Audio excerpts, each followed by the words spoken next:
Well, good afternoon, everyone, and welcome to our NOAA Tiny Talks grand finale. It's been quite a journey since October 10th with 65 Tiny Talks under our belts. We had a variety of NOAA builders on Mondays, variety of topics on free Tuesdays. Wednesdays were all about tiny house village development with real estate developer Scott Banta, who you will hear speak later today. Thursdays, we spent time with our inspectors taking questions or discussing items. It's been fantastic being with all of you, and we thank all of you for signing up for this grand finale. Each speaker will have approximately 30 minutes. A couple might have a little bit more depending on their topic. Whether you're a manufacturer, DIYer, or just getting into the tiny house movement, we've got something for everyone. So I hope you're ready. First, I just want to let you all know you're being recorded as we record all of our Tiny Talks to put into our member portal. Also, any statements made today by any of our speakers or otherwise might or might not be the opinion of NOAA. With that, I'm going to introduce our first speakers, which are from Woodland Ridge Tiny Home Crafters. We've got Cody Wood, Jeremy, and Rick Gilliland. They're a NOAA member and they have been almost 3 years. So John, with that, I'm going to turn it over to you guys. All right, thank you so much, Leanne. We really appreciate you guys including us in the Tiny Talk series. We love being a member of NOAA. It's such a peace of mind for us. It's also a peace of mind for all of our clients, and we really appreciate everything that you guys do and the direction that you've been able to give us as we built the business, as we built homes, and we really appreciate that. So we're standing right now inside of a 32-foot tiny home. This home, we have literally just started 2 days ago on this house. It was bare trailer on Wednesday afternoon. And now, as you can see, we're already just about completely framed. We've got our rafters in place, and you're looking at our team. So I'm Cody Wood. This is Jeremy Jacobson. And this is Rick Gilliland. I'll let them take just a minute and tell you a little bit about them. Good afternoon, everybody. My name is Rick Gilliland, one of the co-founders and owners here at Woodland Ridge Tiny Homes. Cody and I started this adventure almost 3 years ago, and it's been a learning experience, but been very enjoyable. And Jeremy joined us just a little over a year ago, I believe. So I'll let Jeremy introduce himself. Hi, everybody. I'm Jeremy Jacobson. I'm fairly new to the tiny home game. I'm a retired career firefighter turned electrician. So they picked me up as their electrician as well as assisting with all the builds. It's been an experience and very pleasurable. So, and whenever he says experience, I'm not real sure exactly what he means by that. Hopefully that's a good But Jeremy's actually by far the best of the three of us. We're very fortunate to have Jeremy as a part of the team. You know, the first house that we did, Rick and I did by ourselves, and the wiring was something that we had inspected. You know, we knew we did it right, but we were still a little nervous about doing the electrical. And Jeremy comes along. And he can do in a day and a half what Rick and I took 3 weeks to do, because he's fast and clean. So this house that we're in now, we're really in the very early stages of building this one. But on the far side there, we're going to have the bathroom is going to be down at the bottom. We're going to have a bedroom loft that's going to be above the bed or the bathroom, and it's an oversized loft, so it's actually going to be 10 feet long. So she's going to have room, if she wanted to be able to put a king size bed in this house. Let's see. In the bathroom, we're going to have a full size soaker tub in the bathroom. We've actually found that these are becoming more and more popular, especially with our female clients, which we're seeing more and more of. Our number one market right now is 35 to 55-year-old single women. Has been our number one customer at this point, and they love those tubs. So we've put in several soaker tubs. We're gonna have, this one's gonna have a standard flushing toilet. We're gonna have a washer dryer combo unit that'll go into this house. What else is we're gonna have a very interesting dishwasher. We've not put one of these in yet, but we found a sink that also has the dishwasher with a digital display and things on the top, and that's the sink that we're going to put into this home, which will be, from what we've seen, we haven't actually put one in yet, but from the research we've done, it seems like a really neat solution for being able to have a dishwasher. This house is also going to have a wood stove in it because it gets cold. We were talking to Leanne before it got started. We had it was -9 here 2 days ago. So we have to really, we have to build for the cold, and things like the wood stoves are very, very nice and helpful. We also do radiant floor heat, which people love. So this one also is going to have a workstation that's going to go kind of over in this area along this wall.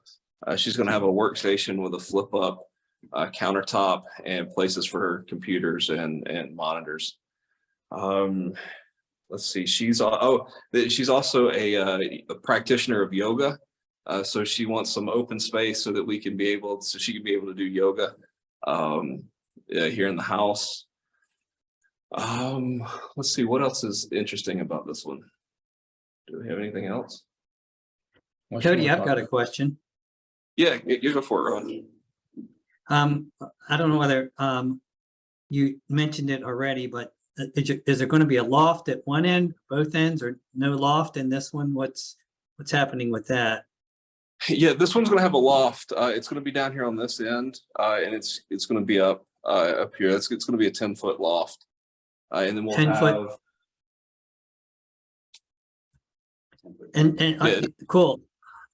And so you're going to put you basically will put those floor joists in, and then put the plywood down and create a loft. And what kind of access will you have to that loft, Cody?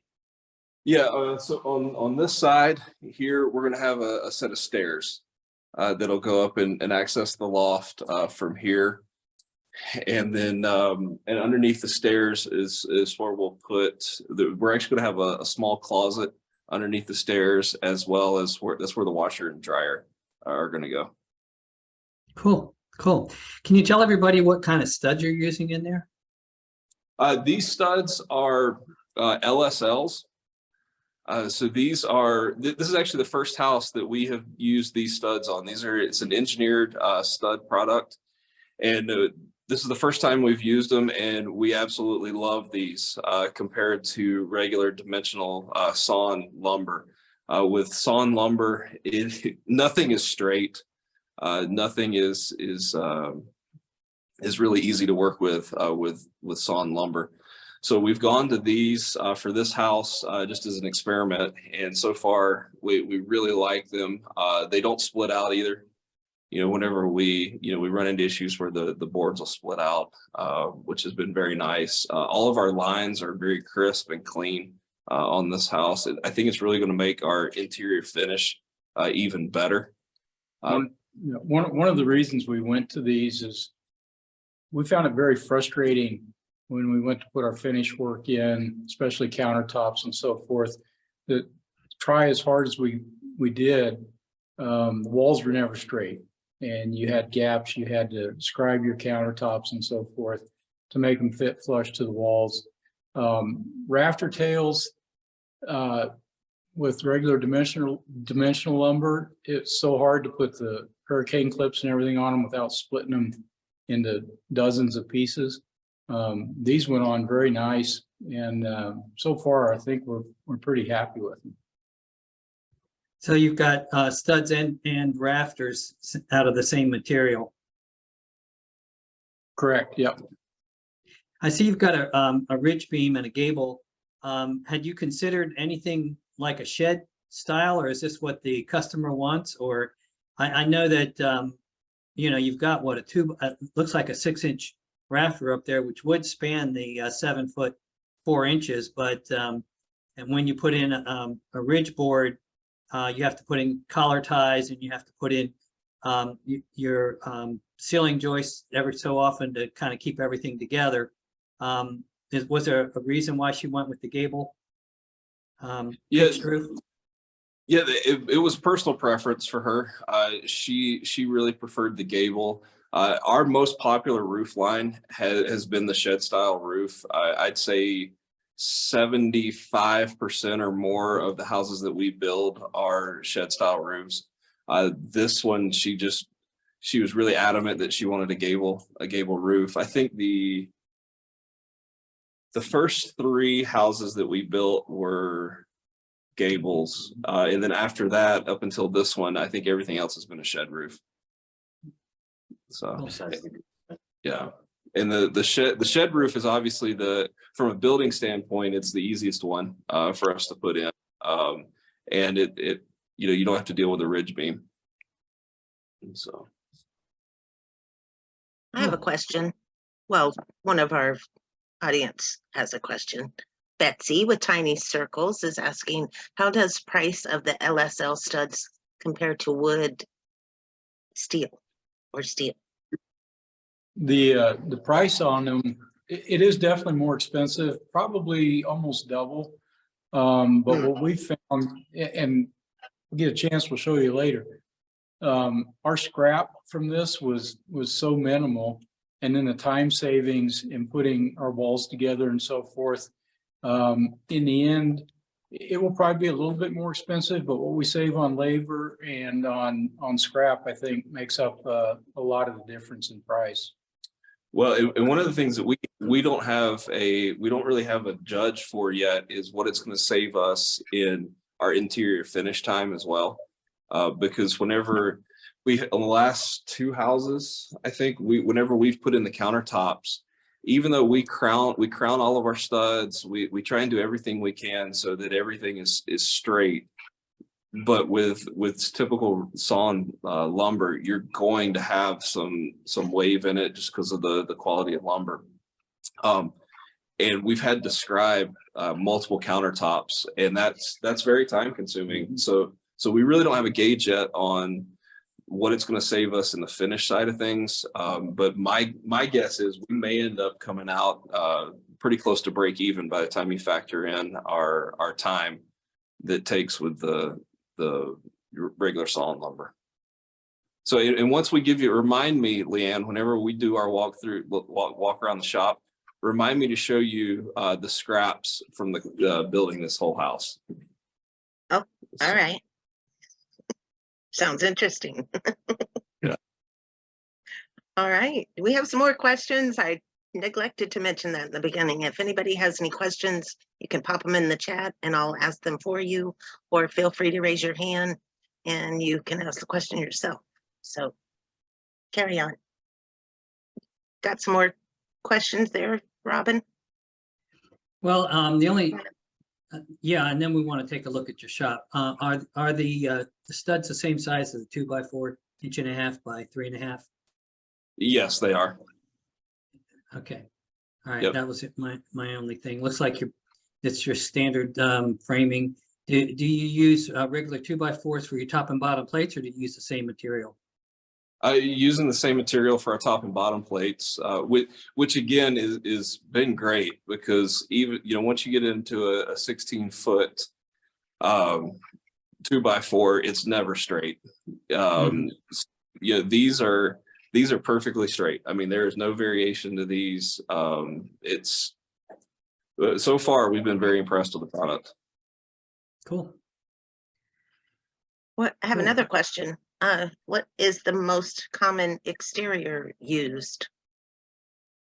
We like the LP Smart siding is the exterior that we like, because the weight, it's a much lighter material. And primarily here, the last probably half dozen builds has been board and batten in LP Smart siding. This house is going to be LP, but it's going to be in a horizontal lap siding. Cedar accent. And then this one's also going to have a cedar accent around the front door. We just finished, it literally left yesterday. We finished a shell build where we did the entire exterior, and it was a white board and batten with black trim, and then it had 2 spots with a cedar accent in the chevron. And that is to me, that's by far the best looking exterior home that we've done so far. That one just turned out beautiful. Can I ask Cool. a question? The new laws that are happening in California, they're requiring, or they're asking manufactured homes be fire resistant. Is that stuff that you're talking about? How does it handle fires?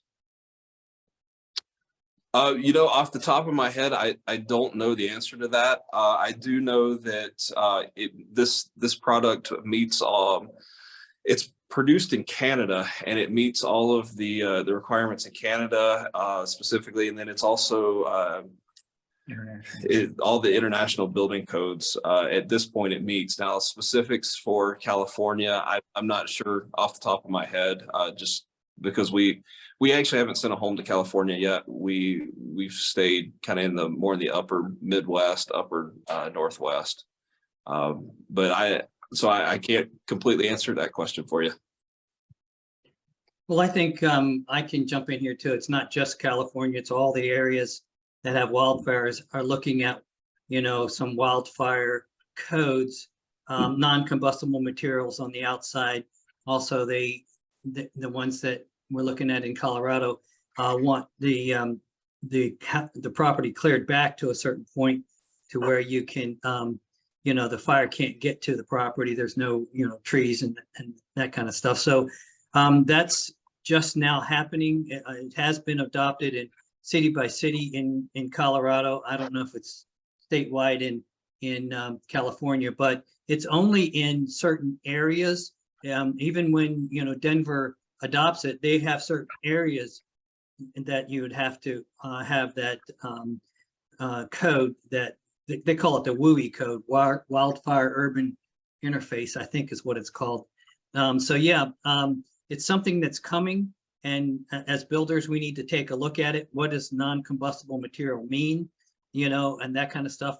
So and will the tiny houses built and brought into those areas need to meet that requirement? That's what one of the manufacturers that builds modular homes was saying, that will they all have to meet that? So it's a new thing, and just so you guys that out there that are listening, it is coming, and it's the same thing like hurricanes and earthquakes. You know, when there's a natural disaster, they come up with a way to mitigate damages so the insurance companies don't have to pay out. So great question, Jennifer. Having a metal roof is very, I mean, it's very important, especially in urban interface. Yep. I don't know if you could hear Jeremy, but having the metal roof is very important for the wildfires as well. That's what we only do, metal roofs. Cool. Cool. Well, let's take a look around your shop. If you have any other units that you've got finished or moving along on, we can take a look at those before we run Okay. out of time. Yeah, absolutely. So I'll walk you around the shop a little bit. Our shop is currently a 40 by 40. But that being said, this summer we're hoping to break ground on a new shop, and so that we can have. We've actually tried to build 2 in this space at one time, and it did not work very well. We did it, but we really lost some efficiencies because we were on top of each other with the 2 homes. But we want to be able to do 3 at a time is our goal. So yeah, so what you see now is, you know, we got some scaffolding back there. We got our drum sander here. We had some dust collection for that. And then we've got router table, planer, joiner back here.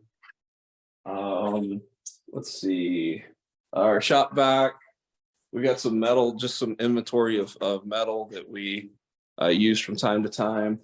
We've got all of the zip panels and things that here. We do all zip for our sheathing. So that's all for this house here. So that we actually may start putting some of that on today. let's see, all of this is our electrical. So this is Jeremy's domain. So this is all electrical here. All of this is, for the most part, is plumbing. We just got some more storage up high. We've got some racks for storage there.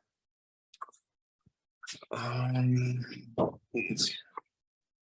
So we've got, this is kind of our personal gear and tools there.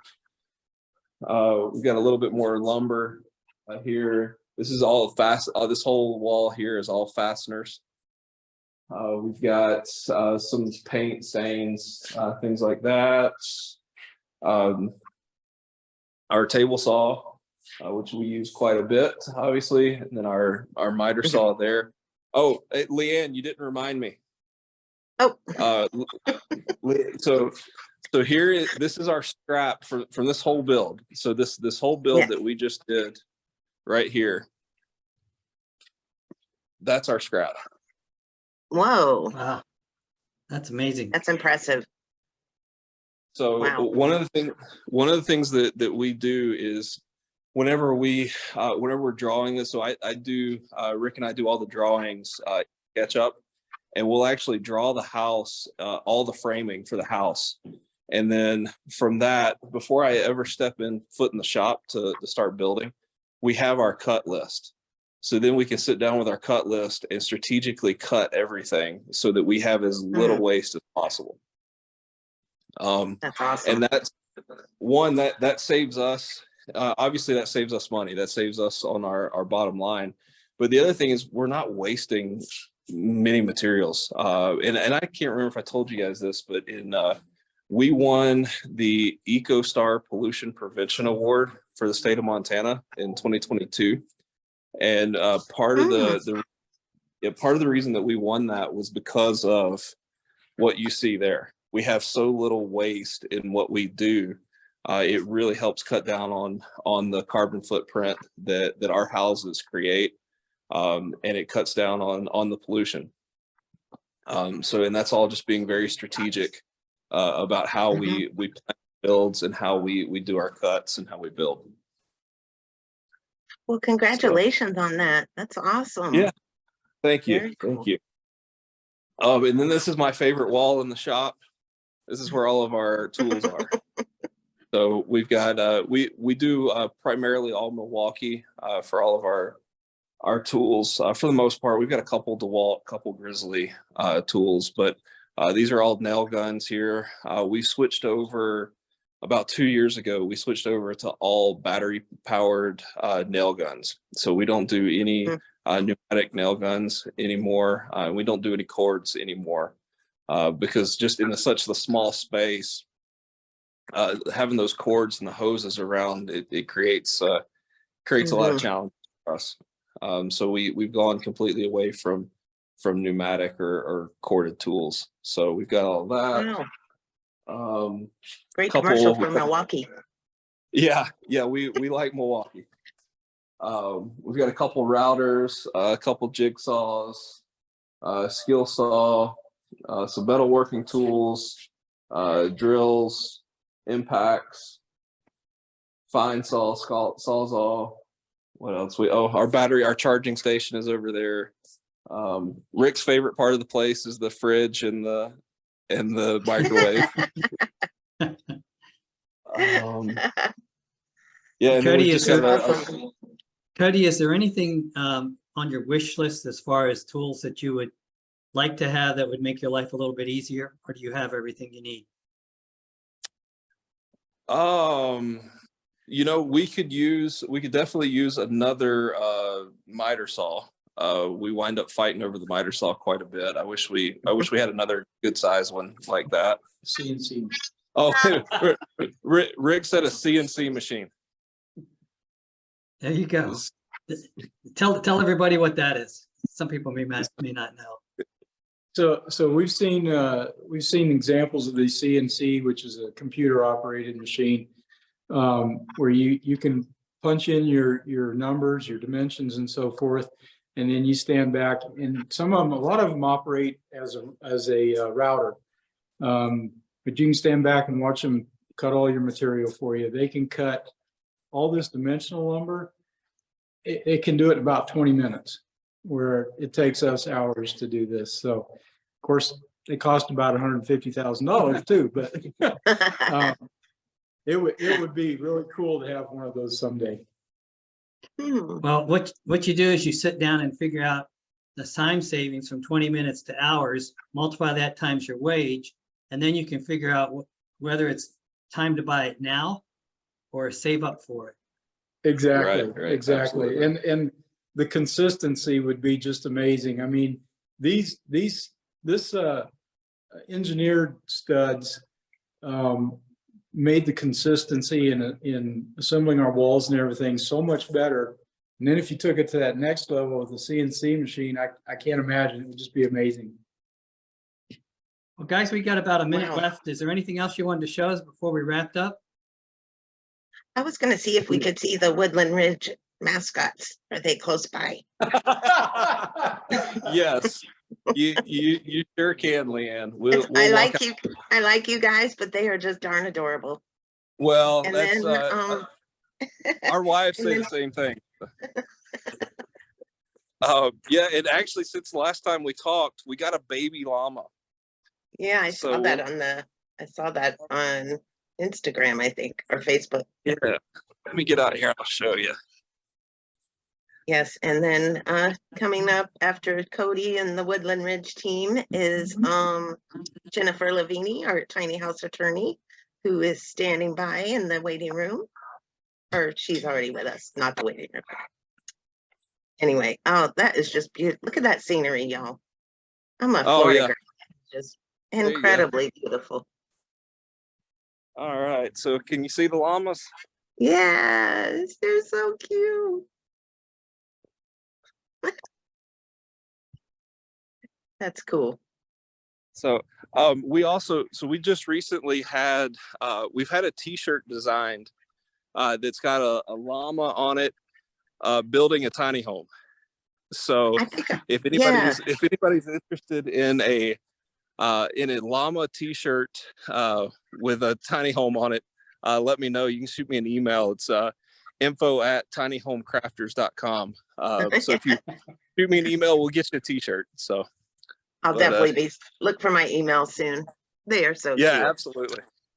All right, guys. So it's 2:30 our time, and I just want to say thank you so much for joining us, and feel free to stay and listen to the rest of the speakers, or definitely tune in tomorrow. As you know, we have a special private concert after the final presentation, so you're welcome to tune in tomorrow. The same Zoom link will be valid. So thanks, guys. We Awesome. will catch you on the Thank you. flip side. Thank you so much. We appreciate All it. right, give him some love, All right. guys. Put them in the chat. Give them some love. Give Yeah. them some comments. Yeah, we Um, got some love in there. Everyone appreciates your presentation. Great job. Yes, we got some people interested. Awesome. Thank you guys. Really, right. really appreciate Thank it. you. All right. Bye, guys. Have a great rest of the day. All right. You too.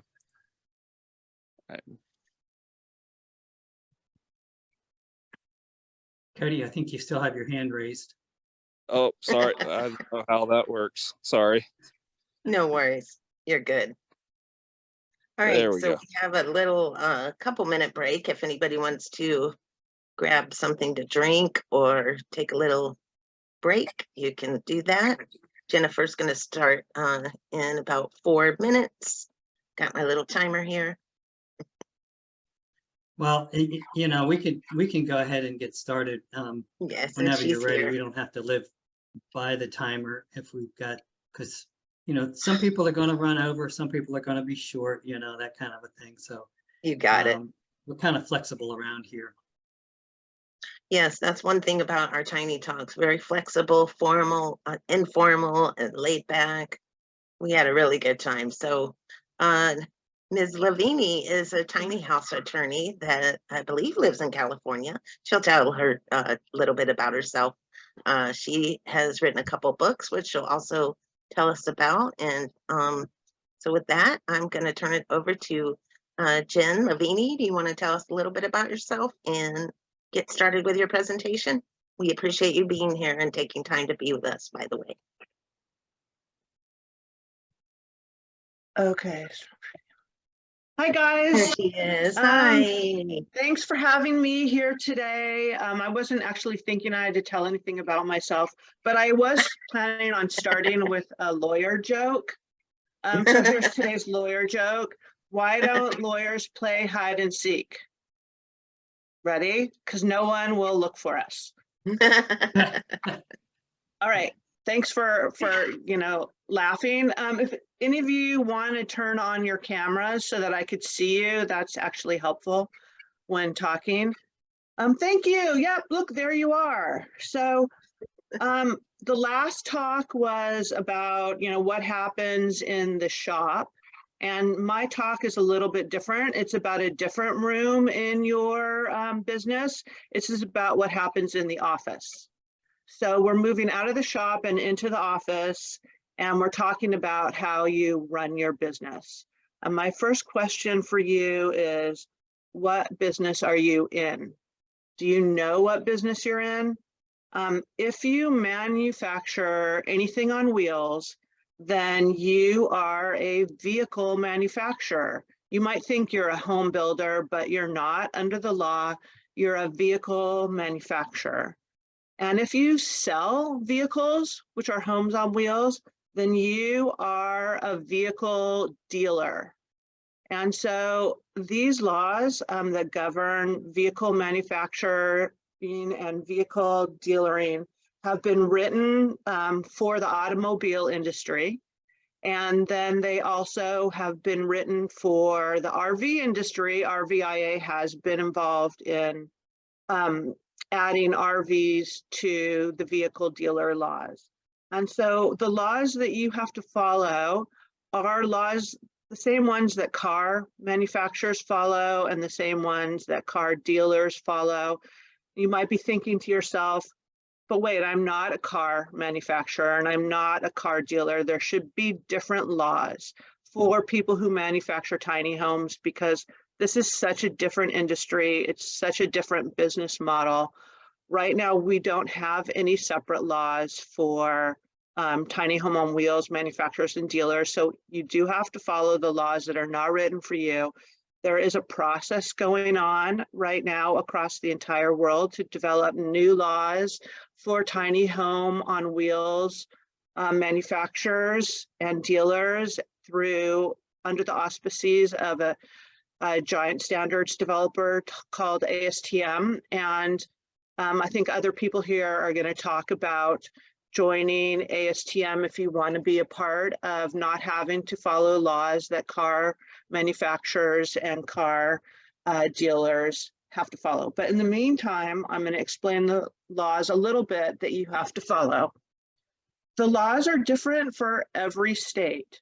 So I've written a book that goes state by state and tells you how to find the laws for your state. And I'll show you the book in a little while. See, it's right there behind me, that up there. Those are two of my books I scotch taped to the wall. And I just wanted to give you some examples of how the laws work. If all the laws require you to get a license. A license is a state's way of keeping track of who's doing that business in their state. So every state wants to know who's manufacturing and who's selling vehicles. You do that through a licensing process, and the license also has other requirements. Usually you have to get some kind of bond. I don't know if you all have bonds, but bonds are a type of insurance policy, really, so that it says that if you do something and someone is injured, your customers can go after your bond. It's a way for them to get some kind of compensation. And the way bonds typically work is that there's like a 10% rule, so that if you get a $20,000 bond, it costs you you pay $2,000 to the bonding company. They hold your $2,000. For holding your $2,000, they provide you with a $20,000 bond. Also, you have to have a contract that people sign when they buy your vehicle. Every state has consumer protection laws. They're called lemon laws, and there's all a variety of consumer protection laws. Some states are super heavy on consumer protection, and some states are pretty light on consumer protection. So you need to know what those consumer protection laws for vehicles are for your state. And you have to write it into your contract, actually. The contracts have to mention what your state does to protect the consumers. Every state has different lending laws, so that, or actually there's state lending laws and there's federal lending laws, truth in lending laws, so that if you are helping people with financing, you have to make sure that you are providing all the federally required financing forms. And even if you're not helping people, if you're allowing your clients to get loans to pay for this, you have to make sure that whoever you're working with, like if you're working with a lender, that they're following all of those federal laws, and verify that the people who are buying your vehicles are getting all the paperwork that is required for borrowing money. And of course, along with following a lot of government rules comes government fees. So every time you interact with your government, you have to pay them a fee. I'm going to give you an example. That's kind of a general description. I just want to give you a little bit more specifics about 3 different states, because just to show the variation on what states you're in and how that is different from every state. So, for example, the first state I wanted to talk about is Vermont, because Vermont is one of the states of the United States where it's easiest to do business. I mean, Vermont has basically no laws. I don't want to say no laws, but there's one of the least regulated states. Like, for example, if you're manufacturing in Vermont, you do not have to get licensed or bonded. And that is very, very rare in the United States. So if you're trying to figure out where you want to manufacture, if you can manufacture anywhere, Vermont is a great place to do it. But they do have laws, requirements if you're going to be a dealer. So if you're manufacturing in Vermont and you're also selling in Vermont, you do have to get a license to be a dealer. But the license is pretty easy to get, and the bond you have to get is only $20,000, which would be $2,000 out of your pocket. That's pretty much the lowest in the United States. So it's a good place to manufacture. It's still a good place to be a dealer. Let's just say you're manufacturing in Vermont, but you're selling in other states. You have to get your manufacturer's license in Vermont, and you have to get the dealer's license in every state that you're selling into. So you might think, oh, you know, people in California have a lot of money. I want to sell all my vehicles to people in California, but let me give you just a heads up on what it's like to sell in California. The California requires you to do an application. You have to pay an $800 fee with the application. You have to send a complete explanation of your vehicles. You have to send photos of your sales facility. Like, you have to actually have a showroom to sell in California. You have to send them, you have to have a brochure for each product that you're going to be selling. You have to have an incorporation. Oh, you have to incorporate in almost every state. You have to form a C corporation, not an LLC. People have contacted me from, for example, Missouri, and they said, I formed an LLC. Can I get a license in Missouri?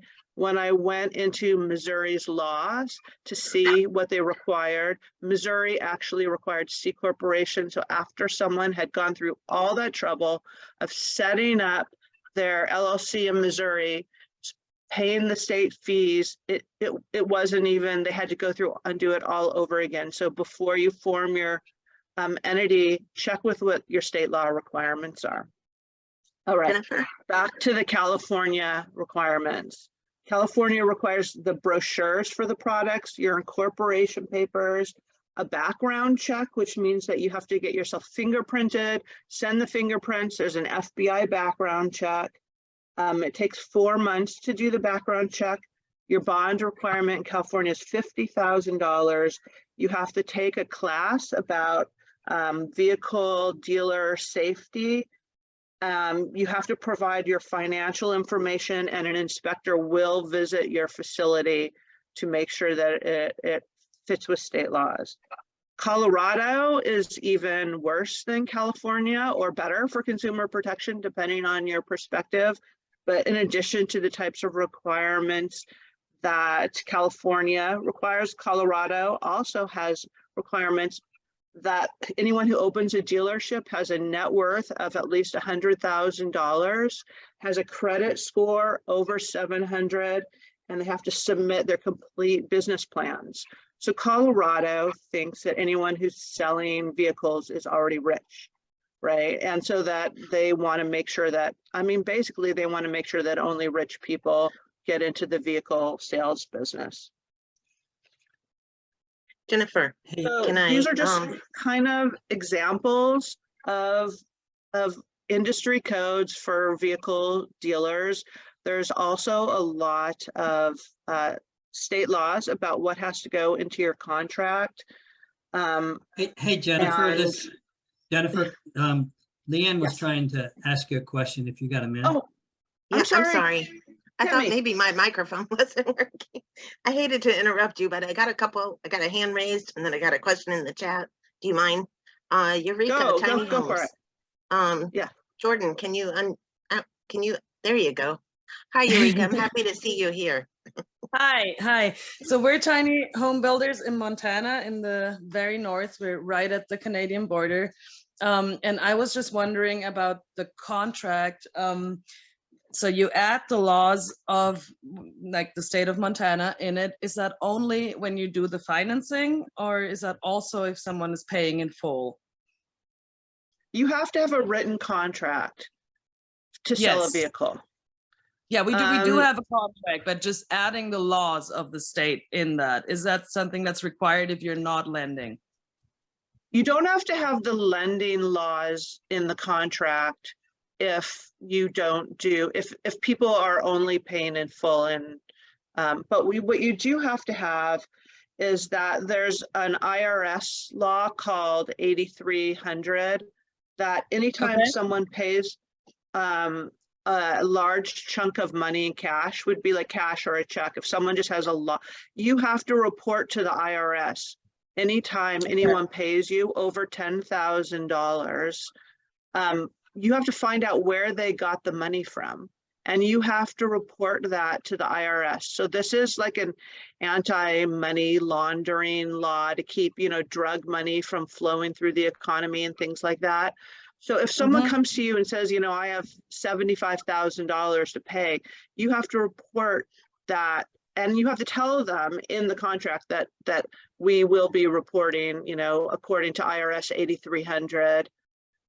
We will be reporting, we need you to tell us, and we will be telling the IRS. Okay. So there is laws about how the money works, but there isn't the financing laws. Okay, perfect. Thank you. And Yeah, you're also, welcome.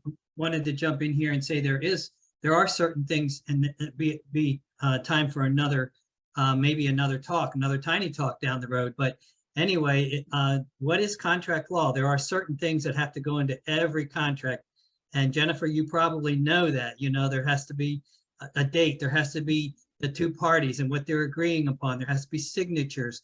There's all this stuff that goes, it has to be a binding contract. It can't be open-ended. It has to have an end date on it. So there's certain things that have to be in contracts, and I don't know what they are, but I know that they're out there, and that, if you're doing a contract, oh, wait a minute, Jennifer's got an idea here. Go ahead, Jennifer. It's a book. Yeah, the requirements for a tiny home builder contract are in this book, Tiny Home Builders Legal Handbook. There's 35 requirements for the contract, and I just listed them all out in that book. So the book is like $10 on Amazon, and I was going to talk about it at the end because I'm going to offer you guys all a special deal if you get the book. Awesome. So, there's the contracts, what needs to be in a contract. There are individual state requirements, but there are some requirements that are the same in every state. And those are listed in that book. They're not like word for word because If you want word for word, you can buy a contract from me, but just sort of an overview of what has to be in the contract, all the different things. And I think that you guys now know, after we went through COVID, if you were trying to be in business in COVID, certain things that may not be requirements that you want in your contract, like a force majeure clause, which means that you have a clause in there that says basically, if a lot of bad things happen, that the build could be delayed. It's like a delay clause, like if supply chain comes to a stop, if the government shuts your business down, if certain things go wrong, if there's an act of God, you know, like a tornado or hurricane, whether these are in a force majeure clause, means that even if you have an end date, that things can be delayed, and that's not a breach of contract. You're not breaching the contract, they can't sue you. So even though that force majeure clause might not be required, like in my contracts that I have, I always try to talk to my clients to make sure they get that clause in there. And I think we've learned in COVID that, like, you know, the future is not always predictable, even if you have a contract. Right. And what time, can you expand on the bond you were talking about? Ron was asking, was that performance bond? Yeah, it's a type of, the bond is, yeah, like a type of performance bond, exactly like if you were a general contractor, you would get a bond. It's the same sort of idea that you would go to a bonding company and you get a bond, you pay 10% of the bond price, is usually what it is. I don't know, some bond companies might have different deals on how you pay, and it's written into the state law of your state how much your bond should be. And in this book, So is this a bond in terms of entering a contract with a customer? When there's a contract with a customer? you have to have a bond to get your state license, and then you have to have a contract except for in Vermont. If you're just a builder in Vermont, you don't have to have government when you're going to do contracts, but it's based on doing contracts. It's based on being in the business of being a vehicle manufacturer or being a vehicle dealer. So in order to get your license to be a vehicle manufacturer or a vehicle dealer, one of the licensing requirements is to get the bond. So when you even though no vehicles have been sold yet. Right, that is correct. You're supposed to get it before you sell the vehicles, because you're supposed to get the license for, like, one of the first steps in opening and running the business is getting licensed. Okay. And so you get, first what you do is you form your corporation, then you get the checklist of what you need for your state in order to get licensed. And the license there'll be, you know, like, depending on what state you're in, there's as few as 5 things on the checklist. If you're in Florida, the checklist is literally, I want to say 16 pages long. I mean, of all the things you have to do to sell recreational vehicles in Florida is the most extensive list in the United States. And as you can imagine, because a lot of people have RVs, buy and sell RVs in Florida, that's just, they've had a lot of things go wrong. Everything that goes wrong, every time things go wrong, they pass a new law to protect people. So a lot of things go wrong in Florida, especially if you listen to the radio in the morning that comes from Florida, like News of the Weird, it's always from Florida. Hey now. So, is there any more questions about that process of getting licensed? Those were really good questions. Okay, so more questions. So now you're in your office, you've created your corporation, you've applied for your business licenses, you've applied for your dealer or manufacturer or both license in every state that you're going to be doing business. You've created contracts so that when someone buys something from you, a contract is an agreement that says what they're going to be doing, they're going to be paying money, what you're going to be doing, all the steps that you're going to be doing. It's a really good idea if you are manufacturing, there's a custom tiny homes, or if you're like, if you just have a model and everyone's buying the same model, the contracts are vary. Like if you are building custom tiny homes, like you take the order first and then you build the tiny homes, the contract will have milestones in it. So like at this date, these steps will be done and they'll make this payment. At this next date, these steps will be done and they'll make the next payment. And so that everybody, and for your own protection, well, I'm going to suggest that you have them have a sign-off place on the contract so that each time you accomplish a milestone, they sign off to accept it, that they have an opportunity to look at the work that you've done, whether you have a like a video inspection for them to look at the work that's been done, and they have to sign off on the contract so they cannot come back afterwards and say, oh, you know what, you promised me X, Y, and Z, and it's not here. You promised me you'd install a purple shower and the shower in this is white. I'm not happy. Well, at the step where the shower was installed, if they signed off on it, and in the parts list, the contract will also have a parts list of any custom parts that they're requesting, like if they want certain types of light fixtures,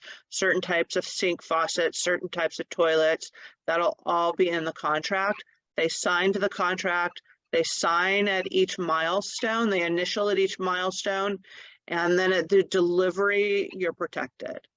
So this is like this, I know it's probably more complicated than the contracts that you're doing when you first start out, but you really want to have these in there. It may seem to you like, oh, these are consumer protections, but they're actually, I think, builder protections. They protect you from people coming back and trying to, they have a different memory of what they ordered than you have. The only memory that counts is what's written. So I don't know how I'm doing with time. Okay, I'm pretty good.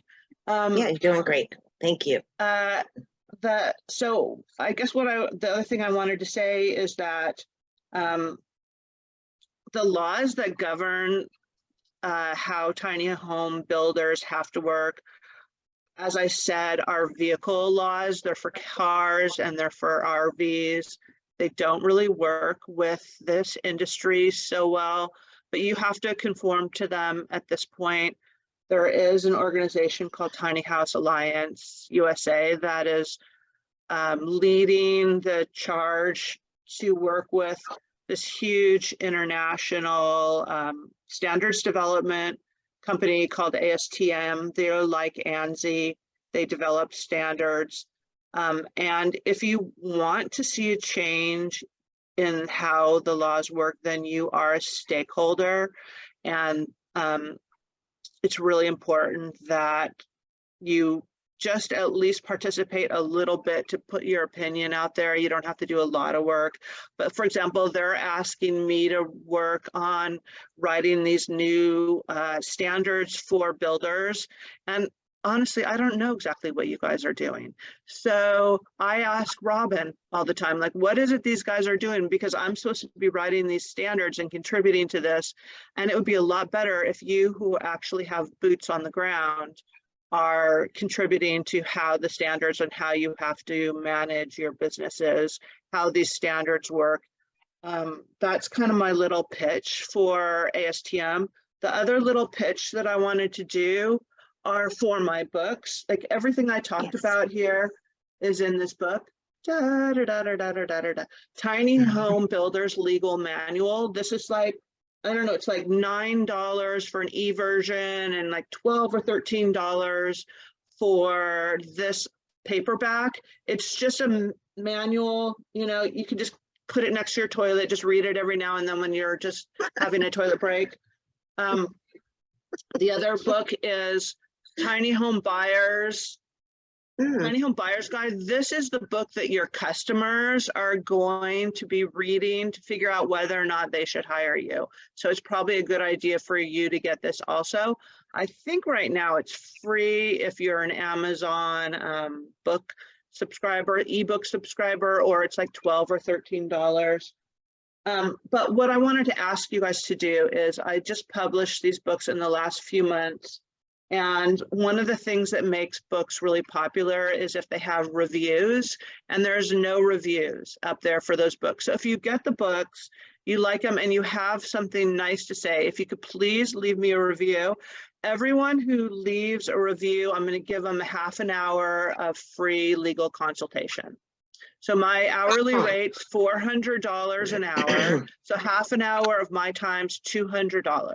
So I'm going to give you $200 free legal consultation if you write a review of the book, unless you say the book is shit, in which case I might not give you your free. But if you have something nice to say about the book, you find it helpful, if you would write a review, it would really be helpful to me. I actually don't make very much money. I make like $1 each time a book sells, but I'm doing this to really help bring the industry up to, get everybody following the same rules, level the playing field so that it's not just one company that has to pay, that pays the money to follow the rules. It's all the companies. You're all on a level playing field, competing equally. And that's why I'm trying to do it. So I think I'm done. Okay, I was going to put those in the chat. Are they on Amazon? You sent me the links, right? Yeah, Are they on they're on Amazon? Amazon.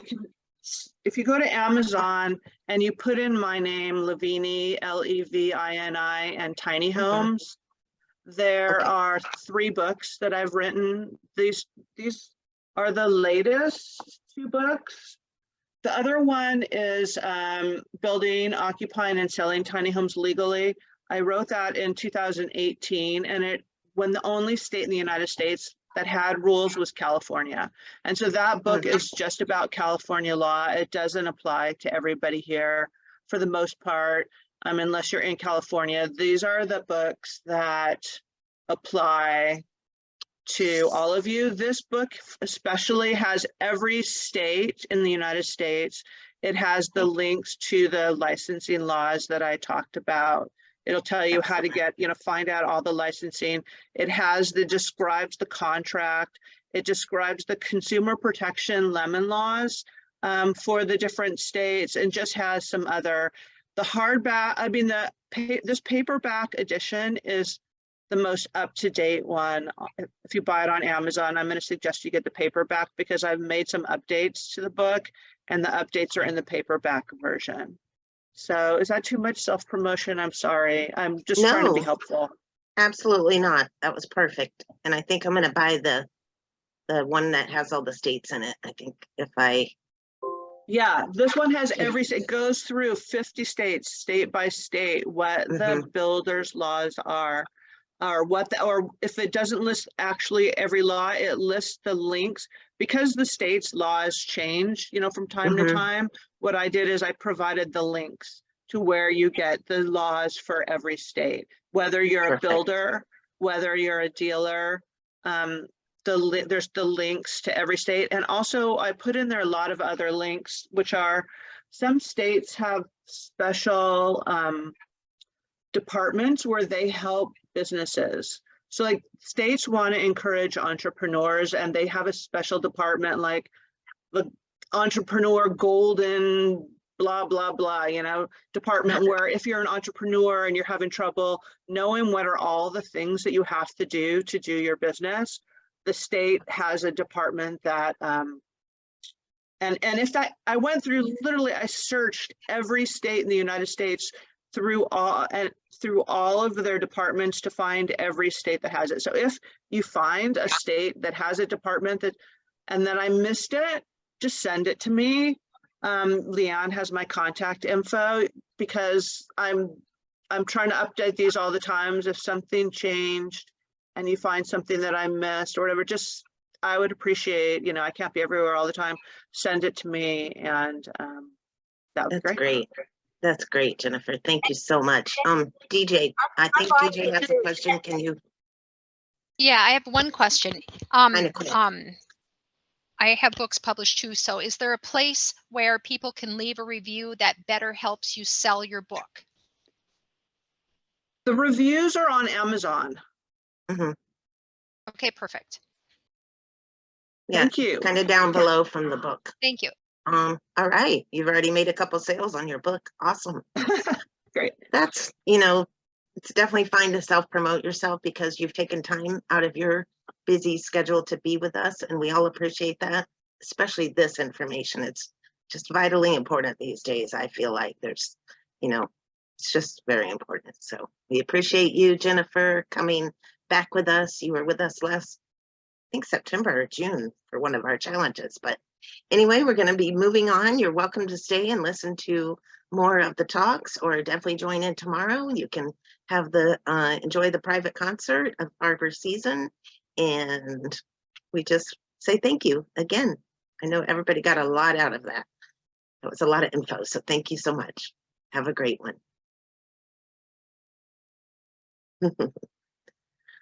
Yeah, and DJ, if you don't have any more questions, if you could put your hand down. All right, so next on the agenda, and forgive me because I did not introduce, I don't know everyone in here. I know there's a lot of familiar faces that were with us for the 65 different Tiny Talks, but I'm Leanne Fleischer. I work for NOAA, obviously. I do the social media, I do member support, so I answered the phone line when you guys call in with your various questions. Next, we have Robin Butler, who is the CEO and founder of NOAA Certified. We also have with us Jordan Miller, who is what I call the IT guru. And so with that, I'm going to turn it over to Robin Butler because he is next, and he's going to talk to us about best builder business practices. Woo, that's a mouthful. Thanks, Robin. Go for it. Thank you, guys. Thank you, guys. I really appreciate you coming on here for this. I'm having a great time. I hope you are. Patrina, I saw that you had tried to say something at one time. Did you have a question or that we didn't get to? I'd like to cover that if you had a question. I just wanted to say I'm buying her book. Okay. All right. All right. Thank you for that. Wonderful. I appreciate it. I'm watching this because my son is a tiny home builder. And I said, I really like to find out more about this. Excellent. Thanks for joining us. And thank you for giving this. I only just found out about it today. So now I have to find how to mute myself again. It's on the bottom right. It should be on the bottom left. I'm sorry. The mute button should be right there. It's a microphone. All right. All right. All right. Well, titled this talk, Don't Buy a Truck. Run your business like a business. And I've got a little PowerPoint that I want to share with you on this. So let's go ahead and get started. Who's this talk for? Well, if you think you must go into debt to start your tiny house manufacturing business, this talk is for you. If you don't know what type of entity is best for your tiny house business, this talk is for you. And if you're sick and tired of running out of cash to pay the guys on Friday, this talk is for you.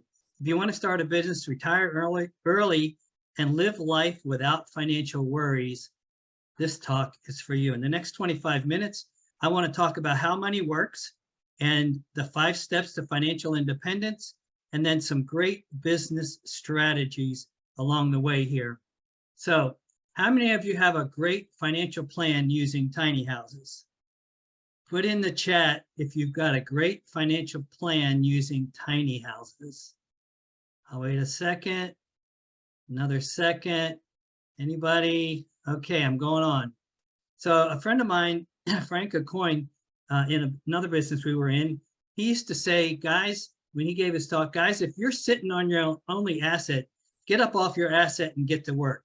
So I wanted to start out by saying, get up off your asset and let's get to work. So stay with me to the end, for I'm going to give you some information about a great tiny home lovers club that you can get involved with at the end of this talk, or in the middle actually. And I want to let you know I am not an attorney. I am not a CPA. So anything you hear today, make sure you check it out with your attorney and your CPA and those experts that would be important to what we're talking about. So let's get started. So from the time we started young, we were programmed to get out of debt. if you're in college, then the first thing they do is give you a credit card. And if you use it, they give you another credit card. And then you want to get a car payment because you need this car. You get a mortgage, which is another interest-bearing payment. And then there's the worst of all, which is your rent-to-own furniture and appliances. If you ever calculate how much a pawn shop or rent-to-own furniture is costing you, you won't want to do it. You may have to, according to the people that I've talked to, I have to do it. But in reality, I don't believe you have to. So here's the thing. When you look, this is what happens. When you look at all that cash, you got a business that you started and they put 20% down on a tiny house or more, and you've got a couple of customers and you see all that cash and you look at that old truck that you're driving, and then you start telling yourself, wow, a new one would look so good to the potential customer that I'm going to be seeing. Why don't you just go out and buy a truck? I want to tell you, don't. And the point is, why am I so hungry that I always take the bait? You know, we get, what I have heard is between 5,000 and 10,000 ads a day. And I've heard upwards of that. Everybody's trying to sell us something. But the whole idea is, I want to tell you a little bit of little story about me, Robin Butler. I have always held that a good work ethic is important. And I've always held that a good craftsman, I'm a good craftsman. But I didn't take an MBA in business. I didn't have any business skill when I started in business back when I was young, in my 20s. And I want to let you know that it hasn't bode well, because I was always worried about getting the job. I've got a family, I've got 2 kids, I've got to get that next job. I got to get that next job. I got to bid that next job. And one thing that would happen is I would bid too low, and then I'd get the bid, and then I'd have to finish it because my ethics would say, I've got to finish this no matter what. Whether I make money or not, I've got to get it done. So pricing is very important if you're wanting to be in business. Also, it seemed like I was always broke. I'm continually juggling. I used to say I was like spinning plates. I'm spinning this plate and then I'm spinning this other plate. Then I'd run over and spin this other plate. And by the 3rd or the 4th one, I had to come back to the first one and keep it spinning. And it was like I was always juggling plates. It doesn't make any difference that I was doing without all the luxuries of life.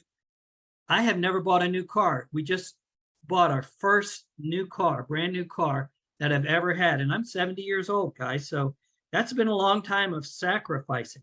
And the most minor investment in business is a reason to pause and say, I don't know if I need to. Can I afford it? That's the way I roll. And how much does it have in the checking account? I look at the checking account like I just told you. And if there was money, then I felt like, okay, maybe I can make that investment, but it didn't necessarily make for a good decision sometimes. So a good craftsman has to look at the business objectively. He has to divorce himself from the business pricing demands from a craftsman wage and determine the right pricing for the business. In other words, if you're out there making $25 an hour as a plumber or as a carpenter, and you want to go into the tiny house business, you cannot look at your time and say, okay, I'm going to charge $25 an hour when I do that estimate. It's not going to work. Why do you think if you go to a car dealer and they're paying the mechanic $25 an hour, but they're charging you $90 an hour? There's a reason for that, guys. In short, I had to leave my comfort zone. I had to change, and I had to give up my craft in order to build my business. To be a little bit transparent, guys, when I first started NOAH in 2015, the people that I started with one day pulled me into the office, and I'm the owner. I'm the owner and CEO of the company. I own 100% of the stock. And they sat me down and they said, Robin, we don't think you're CEO material. I think you should step down and let somebody else run the business. You talk about a wake-up call. Amazing. So that was my story. But I had along the way learned a lot of ways to monetize a business, and I wanted to share some of those with you. The first one was bootstrapping. In other words, bootstrapping is when you pull yourself up with your bootstraps. Whatever money you have, whatever you've got it in your hands, in your savings account, that's what you start with. And it's a great way to start your business if you don't mind, you know, struggling a little bit along the way, which a lot of people do. And it is a great business model. And that's what I've done most of the time because I don't like borrowing money. But if you do have to borrow, there are certain places when you start a business that are easier to get money than other places. Your family obviously is going to be your first line of defense. That's going to be your first go-to because your family knows you, and maybe because they know you, they won't lend you money. But if they do know that you've got integrity and that you've got a good head on your shoulders, there's a good chance that your family will support you. If you don't have that, you can go to what's called a private or an angel investor. These are guys that want to invest in businesses, but they realize that not all businesses are successful. And because they're lending a startup money, they're going to charge quite a lot. They're going to charge an interest rate or a return on investment. That's a lot. I know when we have Scott on here, he's talking about a project that he's working on, and the investors in that project are going to get a huge return. I think he said something like 65% return on their investment. Most of them aren't looking for that much, but you can expect to pay 20 to 25% if you're going to go out to an angel investor. And then if you have credit, obviously you can go to a bank and get personal loans or credit card loans and things like that. But realize that when you're borrowing money, you have to pay it back. That's something that a lot of people forget about. Oh, I borrowed some money, but I don't have to pay it back. You do. Eventually, even the money that the government gave out, and I know a lot of people that got some of that SBA money, and now they're like, oh, I got to pay it back. And they're scrambling right now to make that all happen. Second point I want to talk about is a break-even point. When you're borrowing money, then you've got so much cash, you've got so much fuel to get to the break-even point. If you don't get to that break-even point by that time, and you go from the red to the black, where you're losing money to making money, then there's a problem. And basically what happens is you've got to, like Jennifer talked about, you got to get into business. You got to have some bonding. You've got to have a shop. You got to have tools. You know, we looked at Cody's shop and all the tools and equipment that he has there. That's going to take some cash, going to take some money. So you're going to burn through your initial investment for a period of time until you get to that break-even point. The second thing I wanted to talk about is selling first. Jim Rohn, one of my mentors, he said in one of his talks, he said his mentor gave him a great idea. Why don't you sell first and then provide the service and then deliver? And I was talking with another builder and I said, you know, you could sell first, because he was strapped trying to get started, and then you can deliver. And so if you go out and you get a contract, a couple of contracts, or a couple of people that want you to build their tiny house, and you're set up as a business and everything's legal, you have your contracts and everything, then you can get a down payment. And that way you can get some money. And then, like Jennifer talked about, you can have progress payments. So that if you get to the framing, you get X amount of dollars. And if you get to this other point, you can get X amount of dollars. And then you can use your sales to fund your build. And then the other one I wanted to talk about was construction loans. Some banks, and Liberty Bank, we're going to hear from them, Carolyn and Kendall, later on today, and they are just starting a construction loan division in their bank. It's just in the embryo stage, so it's just being rolled out as we speak. So just don't call them up and say, hey, I want that construction loan. It's still being tweaked a little bit, but they are doing one right now, and they're going to continue to do more. But a construction loan basically says, okay, I want to build a house, and you've got good credit, and they've already vetted you. You've already become a an approved builder with them, then they will fund your build at different stages, whether it's, framing.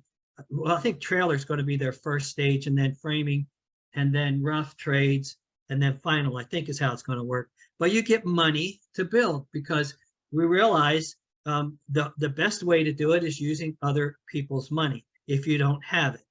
And then the last thing I want to mention, and this is something that you may or may not want to dip into, but we have a builder that was on Monday that has a contract to build 20 tiny homes. And one thing that he could do, I don't think he's done this, but if you have a large contract to perform and it's signed and it's from somebody that's legit, you can take that contract and you can factor that contract where they will give you the money up front minus a percentage so that you can go ahead and fulfill that contract. And that's called factoring. And guys, I can't see your hands or anything, so I don't see the chat right now because of the way I have my screen set up. So if you want to raise your hand or jump in, or Leanne, interrupt me if there's any questions. I know I'm going pretty fast, but I'm trying to keep on time here. Yeah, you can All put right. your questions in the chat. I'll ask them. Okay, great, wonderful. So what is a business? What type do I need? What's an LLC or a sub S corporation? Some questions you're going to need to ask yourself to answer this question is, how big do I want to grow? Do I want to stay small and have control over it? Or do I want to grow into what's called a public corporation? And in order to go public, you need to have a C Corp. And then Jennifer talked about your state licenses, your county and city licenses that you may have to get. And then how do you set up a multiple member LLC? And when we talk about asset protection, we'll talk about the difference between a single member and a multi-member LLC. And then how to set up a corporation. And a lot of this, you may need an attorney to help you get set up properly with some of this stuff. Some of it you may be able to do on your own. There's a lot of information out there on the internet, and there's a lot of information out there with your state. And if you get Jennifer's book, the information is in there of where do you go to get the information to properly set up your company. And then want to talk a little bit about going from a C Corp to a sub S. If you, in some states, you're required to have a corporation in order to be a manufacturer, in order to get your manufacturer's license. However, there is a way, talk to your CPA, to go into that C corporation and fill out a form, an IRS form, to notify them that you want to be a sub S corporation, and you can switch to a sub S corporation. And I'll talk about the benefits of a sub S in just a minute. And I think this is it here, protecting your assets. So the whole idea is to have a legal entity to limit your personal liability when you're out doing this business. A sole proprietorship is the easiest one to get started. However, there is no legal protection. You are personally liable for everything in a sole proprietor, but there's nothing to say you can't start out as a sole proprietor as you're just getting started and you're trying to get things going, and then change from that into another entity. In the corporate world, there's the C Corp and the sub S corporation. And we talked about some of the things that you need to have in order to be a C Corp. And we'll talk, we've got another slide that has some of that on it. But the sub S corporation and the LLC is a great entity, because if you work it right, you get the protection, legal protection from limiting your personal liability, but you also get the opportunity to flow through the income, the profit from that corporation to your personal tax return, so you don't have what they call double taxation that you have in a C corporation. in a C corp, whatever the money that the corporation makes over a certain amount, you pay taxes on, and then when you pull that money out, you also have to claim that on your personal taxes. And then there are the nonprofits that are out there, the 501c and the 506c. I think the 501c means that you can write receipts for donations, and the 506c is more of a membership where people pay membership dues and they can write those off.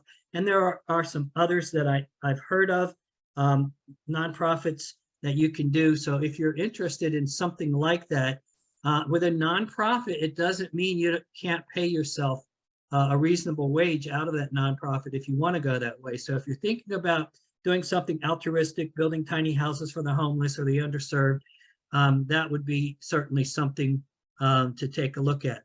And then protecting your intellectual property, you have all of your logos and your patents if you do something that's really unique on your tiny, or copywriting things like your brochures and your paperwork, or you might want to trademark like NOAA. We're looking at NOAA has a logo, and we also have a phrase that is going around, is it NOAA certified? Is it NOAA certified? So we are protecting those right now as we speak with an attorney. So those are some of the things that I wanted to go over. And in the order of time, I'm going to move quickly, but I wanted to tell you a story about piercing the corporate veil. In other words, there are certain tests that are made to see if a corporate veil can be pierced. And this is a story that happened to a company that had a contract to perform some work. And in the process, they realized they underbid. For whatever reason, they abandoned the work, and they were sued. And the opposing party won a lawsuit against this company for $410,000, but they couldn't collect because the company didn't have any assets that they could attach in order to get paid. So they sued to pierce the corporate veil. And in this, the judge was looking at, these are the 6 things that they were looking at. Is the corporation undercapitalized? No, it wasn't. Been in business for 20 years. It lacks a separate set of books. Well, it had a set of books, but I'll let you know what happened about that in just a second. Its finances are not kept separate from individual finances. The corporation is used to promote fraud or illegality. No, they weren't doing that. Corporate formalities are not followed well. And then the corporate is a mere sham. It's just a shell to kind of do protection. But because it had been in business for 20 years, it wasn't that. But this is what they said. Evidence showed that the defendant, while keeping a separate bank account for the corporation, had commingled its funds with his personal finances. He had used the accounts for the corporation and his other businesses interchangeably with no regard for the company with no regard for which company should be providing the money for which expenses. And that alone, the judge says, wasn't enough. But it went on there were a few more things. The books for the business were inadequately tracked, distinguished, and recorded, nor did the defendant follow the required corporate formalities. No bylaws, corporate minutes books. You're supposed to have a meeting every year, a shareholders meeting. And so they weren't keeping all of these things correct for the corporation. The only formality that had followed by the corporation was in 2001, they were since 2001, filing the biannual report. And that report was often filed after the deadline, and the corporation was administratively reinstated 3 times. The court stated that while a lack of corporate formalities was not sufficient on its own to disregard the corporate entity, it added weight to the other supporting factors, and it ruled in favor. So I said that not to scare you, but just to say, if you're going to be in business, be very, very careful about how you set up your company and what you do. So I want to real quick go over what I told you about the Tiny House Lovers Club, which we are launching that right now. Nobody has seen this before. This is brand new. for our grand finale. For those of you that are interested, number one, we have in Central Florida a 3-day, 2-night stay in our beach cottage, which is a tiny house in Ocala National Forest. And every founding member will get a free 3-day, 2-night stay in that beach cottage. We also will give you a free consultation with one of our inspectors. We have developing a tiny house village and community course. We've got all the content. We've got the first 4 courses done. So that will be a course, an evergreen course that you guys will have access to. We also will give you a free cursory inspection if you're looking to buy a tiny house and you just want us to take a quick look at it. We're not going to give a certification or anything like that. We would be happy to do that with one of our inspectors. And then we have one transport inspection. In other words, if you buy from a builder, when it leaves the builder's shop and it arrives at your location, things can happen. And so a transport inspection, we do an inspection before and after to make sure that it arrives all in one piece. In addition to that, we have a free digital guide that we're going to be giving you, and this is $1,030 total value. And we have some bonuses. Everybody that's in the Tiny House Lovers Club once a year will be giving away a week in Cabo San Lucas starting next year. This week's will be given to somebody who's going to win this on the grand finale. We're also going to have monthly Tiny Talks that you will have access to. We have a Tiny House Industry Update letter that you're going to have, and a Facebook page, access to the Facebook page. And drum roll, special everything, guys. All of this founders offer is only going to be $19.97 a month. And if you are interested in doing that before the end of today, we will have a link for you to do that. So that being said, I've got a few more minutes. Yes.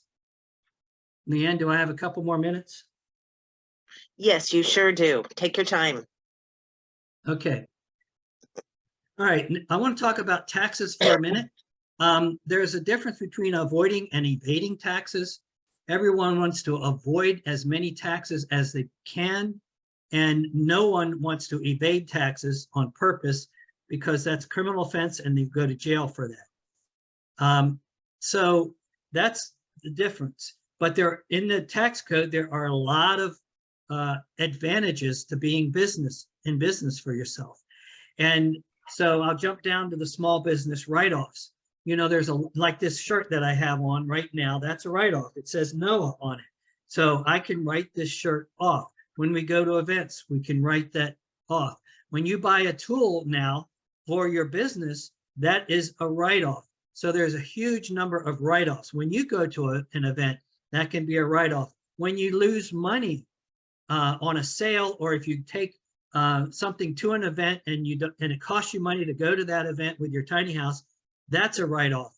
So there's a lot of write-offs that you have that will reduce your taxable income so that you don't have to pay taxes on a lot of these things. Then there's a profit and loss in your business. And we'll talk about, I've got a little bit about that, but that's where you're going to find out what your taxable income is, and it's going to be in your profit and loss statement. We already talked about double taxation for the C Corp and how to make a sub S corporation. Let me turn this phone off, guys. Sorry about that. And got a lot of spam calls coming here. So that's the tax slide. Any questions on that before I go on? Drum roll going once. All right. Insurances. And this is not an exhaustive list here, but most businesses want to have at least a general liability policy. $1 million is a good number to have. $2 million is not that much more expensive to have. But basically what general liability does is if you do something that causes harm or in some way to property or someone, that liability will cover you. A professional liability is like an errors and omission.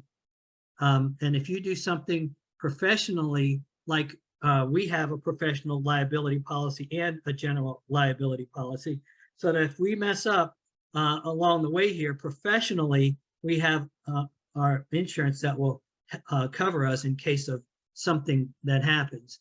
Then, of course, you have your vehicle insurance. And what I've seen a lot of, and I don't want to say unscrupulous, but there's some guys out there, contractors, that have on their vehicle licensed and insured. And what they're saying when they say that, I have a driver's license and I have insurance on my vehicle. To me, that is not licensed and insured. You have to have the proper licenses for your business, and you have to have the proper insurances for that. And then when you're transporting your tiny house, if you don't transport it yourself, make sure that the transporter has the proper licenses, so that if something happens along the, proper insurance. So if something happens along the way, and licenses, that you don't get in trouble. In other words, if you tow a vehicle that is, if the towed vehicle and the towing vehicle is over 26,000 pounds, that needs to be towed by somebody with a CDL license. If it's wider than 8'6", you need to have a wide load on it. If it's wider than, if it goes to 12 feet wide, you need an escort front and back. So there's certain things that the transporter needs to do, maybe put lights on the back too, that when you're doing that, make sure he does that properly, but definitely make sure that he is properly insured. And then bonding, we already talked about bonding, and there's different types of bonds. We were talking with another manufacturer, and they have deposits that they get from people. Usually they get smaller deposits, like $2,000 deposits. And what they do is they put the down payment into an escrow account. This is a great idea for you guys. If you set up an escrow account, which is a separate account that you don't touch, then the state only requires him to bond whatever he pulls out of that escrow account. In other words, if he pulls out $20,000 to build a house, he may have $200,000 in the escrow account, but it's sitting there. He doesn't touch it. He can't touch it. If he pulls more out, he has to raise his bond. So it's a great way to keep your expenses low by having an escrow account and a performance bond or a surety bond that is equal to the amount that you pull out of that escrow account. Hey, Robin, Yeah. what is the best way? Christina's asking, how can you confirm that the transporting company has the proper insurance, et cetera? What you want to do, this is what I would do. I would call the company and say, I'd like to have the deck page of the insurance policy. And you can go a little bit farther if you want and ask to be an additional insured on that policy. But you can be listed on it, or you can be additional insured. But if you get the deck page and you give them your name and address and everything, then they will send you the deck page of that insurance policy. And since they have your name and address, if they go and cancel that policy, you will get notified, oh, they just canceled their policy. So you don't want somebody to go out and get the insurance and then get your job and then cancel his insurance because he doesn't want to pay for it and he's not insured. You have to be careful about that. Gotcha. Thank you. Yeah. All right. Do we have time for one more slide, or should I kind of wrap things up here? Well, Clay is in the room and he's at 3:45, so you can do one more. Oh, does Noah have a preferred list of transporters? We have a list of transporters. Not that we recommend or don't recommend any, but I can send you a list, Christina. Absolutely. Yeah. Christina Parker, right? Is that? Hi. Okay. Oh, and then we have another. Thought I saw something else. Here we go. Okay, Stealth Custom Homes, minimum of 100,000 cargo insurance is a good start. We build geodesic dome sheds and often have them transported. I looked at your website. Those are really interesting domes. All right, so go ahead, Robin. Sorry. Not a problem. Not a problem. Well, guys, I've got a few more slides, but I just kind of want to wrap up here. What want to let you guys and put another plug in for the Tiny House Lovers Club, that we want to be able to share this type of information with everyone out there, and we want to have a forum to do that. And we think that a Facebook page would be a great place to share information, to ask questions, to get answers on this kind of stuff. So just wanted to put one quick plug in for that. And I will run through the next slide, and then that's going to be it. Basically, if you don't have a business background, I wanted to make it so simple that you could understand this. So you don't see a lot of cash in the bank and you go buy a truck. In other words, there's two ways to do accounting. There's accrual and cash basis. Basically, the cash says, what money do I have? And that's what I have. And it's all on a cash basis. An accrual basis is more accurate. In other words, if you make a sale for $100,000 tiny home and you get 20% down, you still have $80,000 coming. And so an accrual basis would be able to tell you that you are going to be having some money in. In the same way, if you buy materials on time that you need to make a payment at the 30 days for your material, it will add that into your accounting process. So I recommend that you go with the accrual basis type of accounting. And then you can say, okay, what revenue do I have? And I minus my cost of goods sold. That's everything that it costs for you to make whatever you're making, that tiny house. And that is going to equal your gross profit. And then you take your gross profit and subtract out your expenses, and that gives you your net profit. That is the money that you make that you can put in HIP National Bank. And if you're on an accrual basis, you'll be able to know that at all times. The second thing I want to tell you is that you need to figure out how to estimate correctly. And right now, we are doing some value opinions on tiny houses, and we're coming up with numbers somewhere in the 250 to 350, some of them 450, depending on size and amenities per square foot. Now you can build a house, a big house, for a lot less than that, but because you're building all of the parts into a tiny house, you still have the electrical system, the plumbing system, you have all the appliances that you have in a big house, you have a bathroom. So what you're not paying for is air, so it's going to cost less overall, but more per square foot. So know your numbers, and you may have to build a few to get your numbers down really tight, but please know your numbers and also put a little bit extra just for things that might happen. And I liked what Jennifer said about an escalation clause.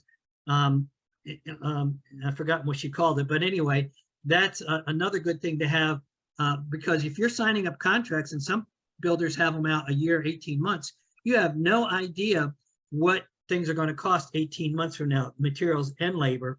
And unless you've got the resources to buy the materials today, store them until you need them, you could be hit with a larger bill, and your estimate was not enough to cover all of your expenses. So, and then remember your overhead. You've got a lot of things that go into your overhead, your insurances, your software, your computers, and you have a thing called depreciation expense, which we don't have time to go into. But the last thing I want to say is, please pay yourself. Pay yourself. Some people say pay yourself first, because it doesn't do any good to sit here and run a hobby. We call it a hobby if you can't make money on what you're doing. You don't have to make a lot, but you do need to make something for your efforts. So with that, I'm going to turn it back over to Leanne, and I'm going to stop sharing. All right. Wow. Some great info there, Robin. Thank you so much. I did check and I saw Clay is in the room. So Robin, I might let you introduce Clay, because I know you've known him longer than I have. He is our sales guru, I call him, and he's assisted us with sales techniques, etc. But I'm going to let Robin introduce him. Clay, do you want to? I know you're here. I saw you. Make yourself known. Well, let me I'm right let one screen. This reminds hear me of you. the break multiplied, right? There you are. Hello. Whoops. Yeah, Let's see. absolutely, absolutely. Well, yeah, I have known Clay for many years. What was it? Was it CEO Space that we CEO met Space. at? CEO Space. When I was trying to figure out how to be a CEO, I joined a lot of different organizations like Vistage and CEO Space. And I met Clay there, and I knew that in order to grow NOAA, I needed to invest in the business because I didn't know anything. And somebody told me I should surround myself with people a whole lot smarter than me. And so I found Clay, who is an expert in sales. And he's been working with us for many years, helping us in our sales department. And he has some years and years, but some great knowledge and some materials that he'll tell you about in the next few minutes that, you know, I want him to, I've given him permission and I want him to share with you so you can get some of the benefits from him. But I want you to know that Clay has integrity. He has, you know, when you make a promise to somebody and for whatever reasons it's difficult to deliver on that promise, or you're having to really go into you're not making money, but you're still going to deliver on that. Clay is that kind of a person. He wants to make sure that when you bring on him, if you do hire, I think he is still, I don't know if he's even for hire anymore, but anyway, he's got some resources that you can get. But I want to tell you that whatever you hear from him is going to be definitely right on and integrity, and it's going to be also backed up with skill, because he's been really a very benefit to NOAA in our sales department, especially with Nancy and with Gio and DJ. So let me turn it back over to you, Clay, and let us chat for a minute. I don't know where you're going, but if it's okay with you, can we interrupt you with questions along the way? Oh, absolutely. That'd be fine. Perhaps the best thing to do would be, if you have a question, with this many people, I found this is the best way to do it. And Leanne, you're kind of the meeting manager, Yes. so to speak. That's that's me. If you have a question, just type it in, and Leanne can let me know, because I sometimes lose track when I get presenting of the chat. And so if it's something that you're unclear on, that would help you get the concept I'm talking about at the moment, go ahead and ask a question if you need to clarify anything I'm saying. If it's how do I apply this in my business kind of question, let's hold those until the end, okay? And Perfect. just a thing of housekeeping, Leanne, what's my cutoff time? Because I want to leave 20 for questions. You got about 30, 35 minutes. You just do your Okay. thing, and I'll ring the bell when I need you to stop. First of all, I salute all of you for what you're doing in the tiny house arena. I think it could be a solution to a lot of our problems in this country and even around the world. And so it's a movement I believe in. And, you know, I always love working in those areas that I think are also doing some good. And so I appreciate Robin letting me in on that, and look forward to seeing if I can help you today. Just by background a little bit, I've been now in sales management probably for the last 38 years, okay? And I love it. I'm addicted to it. There's nothing I love more than helping people grow their sales. It's a thrill. And I've done it both on the major corporate level, working for Fortune 500 companies. But I'll tell you, where I really enjoy doing it is where it can make a huge difference in the life of individuals, is working with small business owners. This is where my biggest thrill comes in. You know, they get a business together and they don't come from a sales background. I don't know, how many of you have come from a sales background and you said, I'm going to apply that sales background I have to building tiny houses because I know I will love to sell them. I don't see any hands going up. Okay. So I tend to work a lot with accountants as well. They are not salespeople, but boy, do they offer valuable services. And by the way, to understand accrual and cash accounting, just think of it this way. In cash accounting, you book the revenue as the cash comes in, right? In accrual accounting, you book the revenue when the agreement is made to pay it or an invoice is sent. So there's a big difference. And you need to check both of those. When you're getting started, it's good to work off a cash basis, but also be looking at the accrual. You can learn from both of those reports. And don't forget your good report, your good friend, and that is your statement of cash flows. And, you know, if you need any help on any of that stuff, I'd love to help you as well. But anyway, so here's the problem. We're going to go into business, usually because we're very good or very interested in what we are going to do, okay? And we've had some experience in it. I think your goal in life should be to do what you do best, enjoy most, and get paid very well to do it, right? I'd like to share my screen and just share a couple of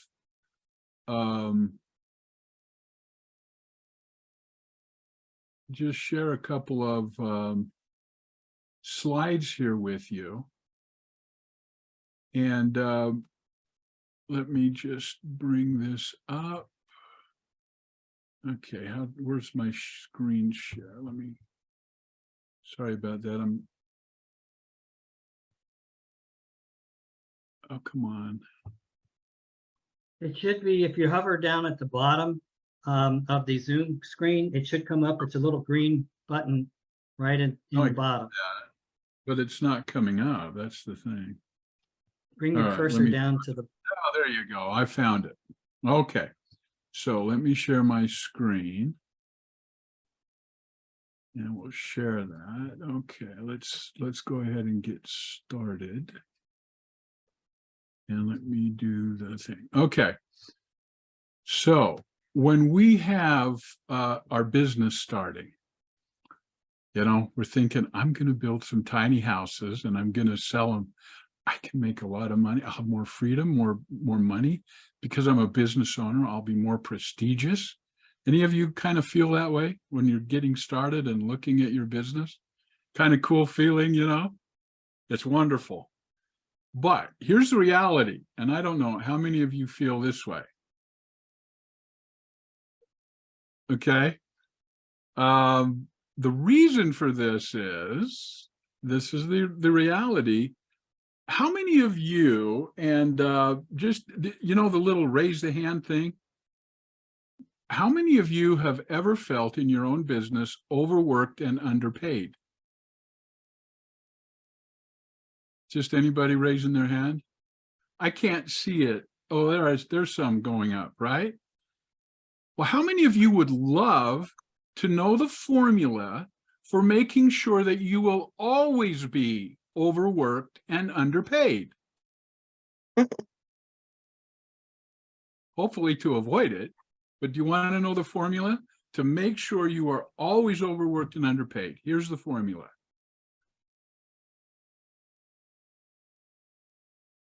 I equal my business. If you're trying to do everything in your business, you're never going to go anywhere and you'll never really have a business.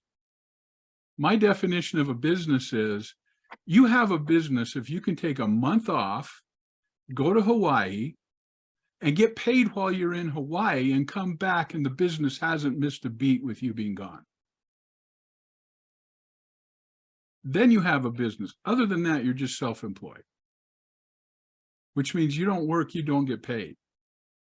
So the purpose, hopefully, of self-employment is not just to make money on your own, it's to build a business so that someday you can get paid because you own the business, not because you work in it.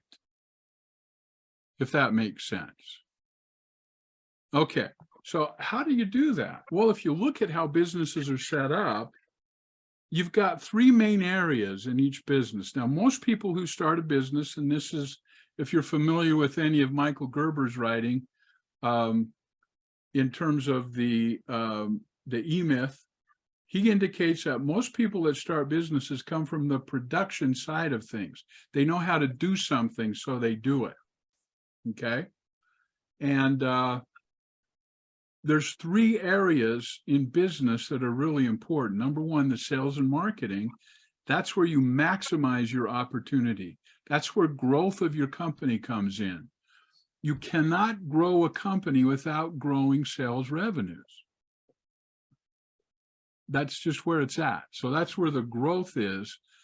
Production is where you realize the opportunity and take the revenue as earned, right? You got to deliver on what you promise, what you get paid for, or you're not going to get a lot of repeat business, and reputation will get out, and you're not going to get a lot of new business, and pretty soon you'll be out of business. The admin, the accounting, that is where you optimize the costs and minimize your risks. Robin just gave a great presentation on insurance, which is one of those areas you've got to look at to minimize your risks. Now, notice how I don't say minimize your costs, I say optimize your costs. What's the difference? Minimizing your costs is just cutting costs. Optimizing your cost is something else. Optimizing your cost is looking at every expense category and setting it up so that you can rationalize and explain, if I spend $1 here, how much do I get back? And how does this expense help me drive top line revenues? How am I converting that expense to sales? Okay. So if I'm buying materials to build a tiny house, it's easy to say, yeah, those are going to be paid back when I sell the tiny home, right?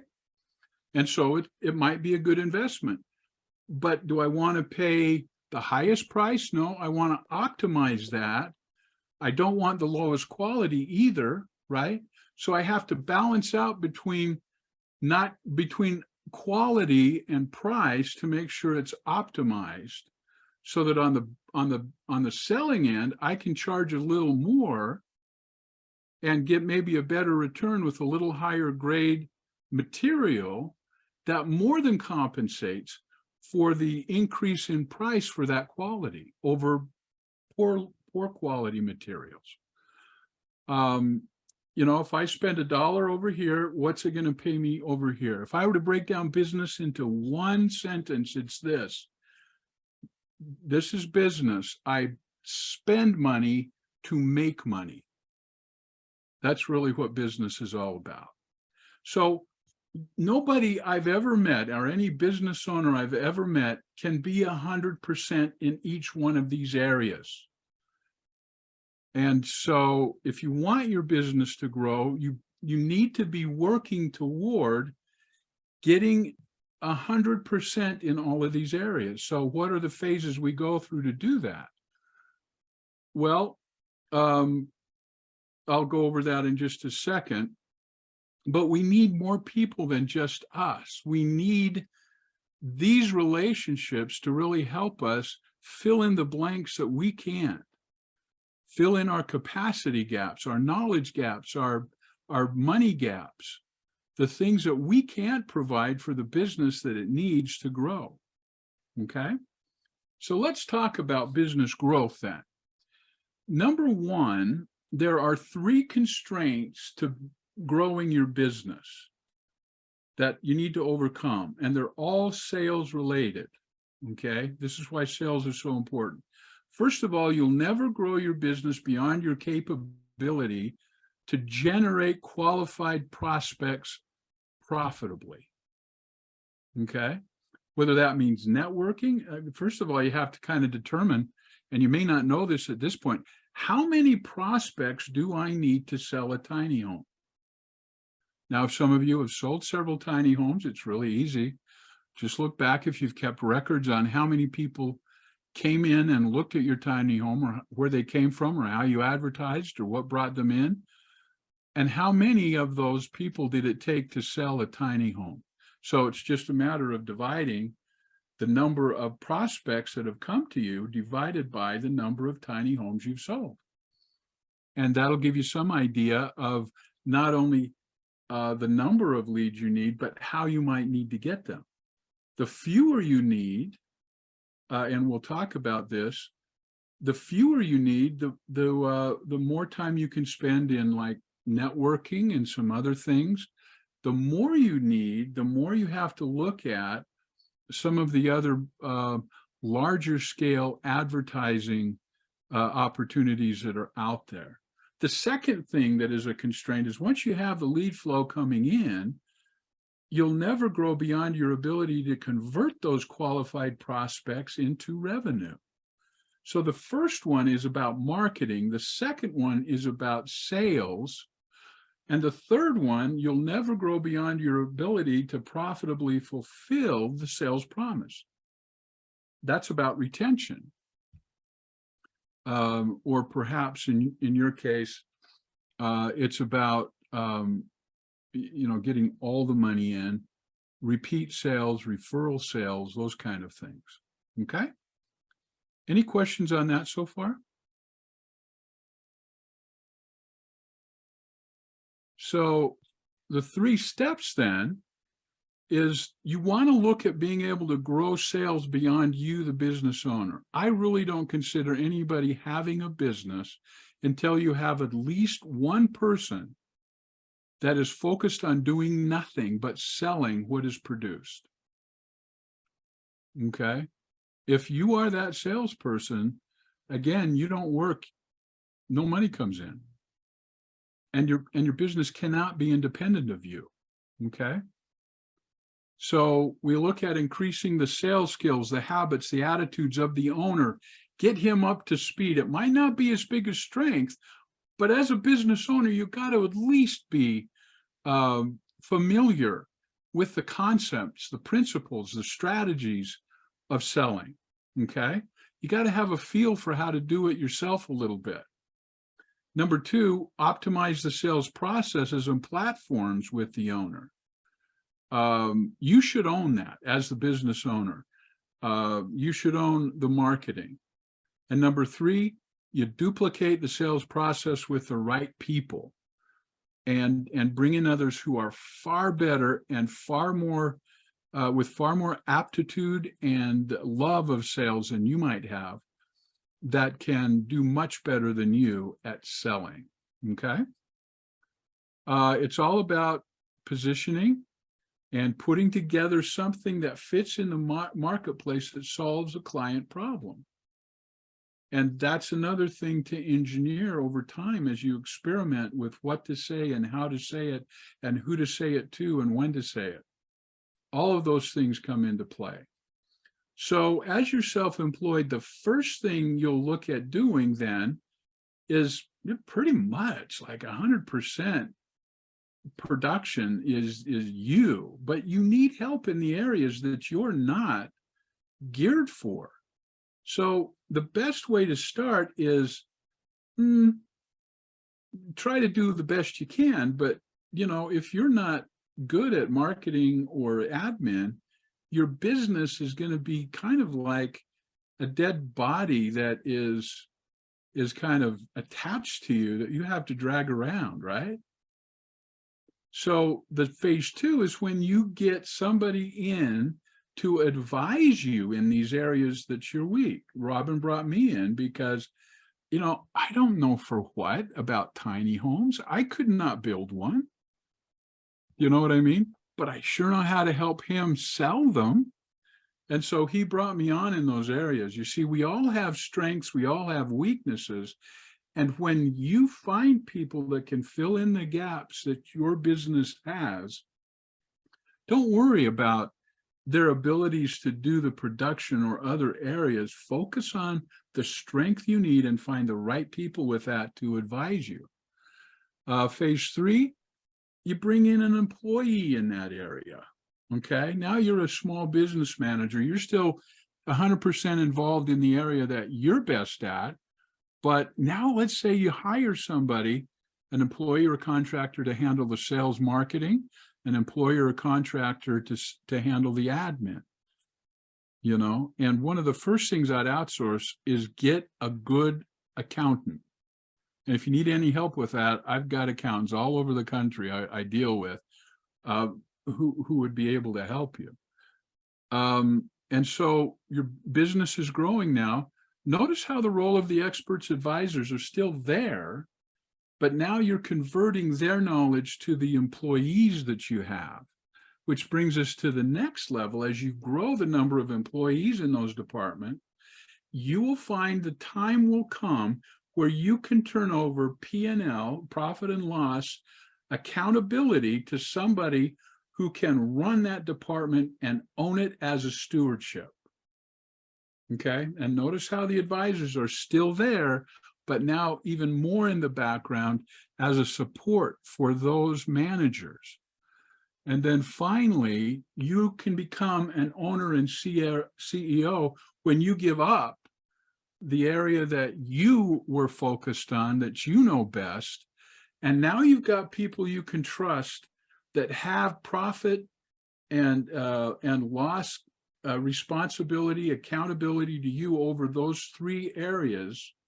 And all you do now is sit back and, with the right accountant, be able to manage with the financial reports the profitability in terms of budgeting, in terms of finding those areas that are most profitable and finding those areas that are least profitable, and constantly moving the money you spend in an area not profitable to areas that are most profitable, if that makes sense. And then just managing these 3 people to accountability and maximizing the profitability from each of their departments. So that's hopefully what you have to look forward to as a business owner. By this time, you will have a business. By this time, you will be able to go to Hawaii and spend a month there, or wherever you want to go, and come back, and the business has been running while you're gone, making you money as the owner and not missing a beat. Now, I wouldn't leave for a month at first. You go off for a week until, you know, you get back and there's nothing wrong. Then you try 2 weeks until you get back and nothing's wrong, right? And then you try 3 weeks until nothing's wrong. And then you try a month off until nothing's wrong. And congratulations, you own a business. Any questions about what we've talked about so far? Okay. Boom. I forgot I did that. That's kind of a cool effect, isn't it? Okay. So this is what we want the formula to be then. My business is, or my business should be making money for me, whether I'm working or not. Okay. Love it. Any questions so far? I had one, Clay. Okay. I saved it till the end. And you know, I'm familiar with the P&L and the balance sheet. What is a statement of cash flows? It's another report that looks at the difference in time on average between the time you invoice and the time you receive the cash, and helps you project out how much cash you need to remain put aside to be able to make sure you're managing that gap. The number one reason, the number one reason most businesses fail is not because they're not profitable, but because they run out of cash. And that's why when you're first starting, to be able to manage your business on a cash basis is so important. Right? Yeah, I've never done a statement of cash flow. I've never seen it. I think it's probably a good thing that, you know, we all should take a look at it. I'm gonna reach out to you, you know, offline or something and try to figure out, you can Google it probably too, but I just don't know what numbers to pull from to create that statement of cash flow. Well, if you've been invoicing correctly, okay, and you've got your accounts payable, your accounts receivable, it's just basically looking at those and then managing the gap between the time you make the money, or excuse me, the time you have to make an expense and the time that expense pays you back. How do you manage that gap? And how much cash do you have in reserve to be able to manage that spread? Okay, that makes sense. I just like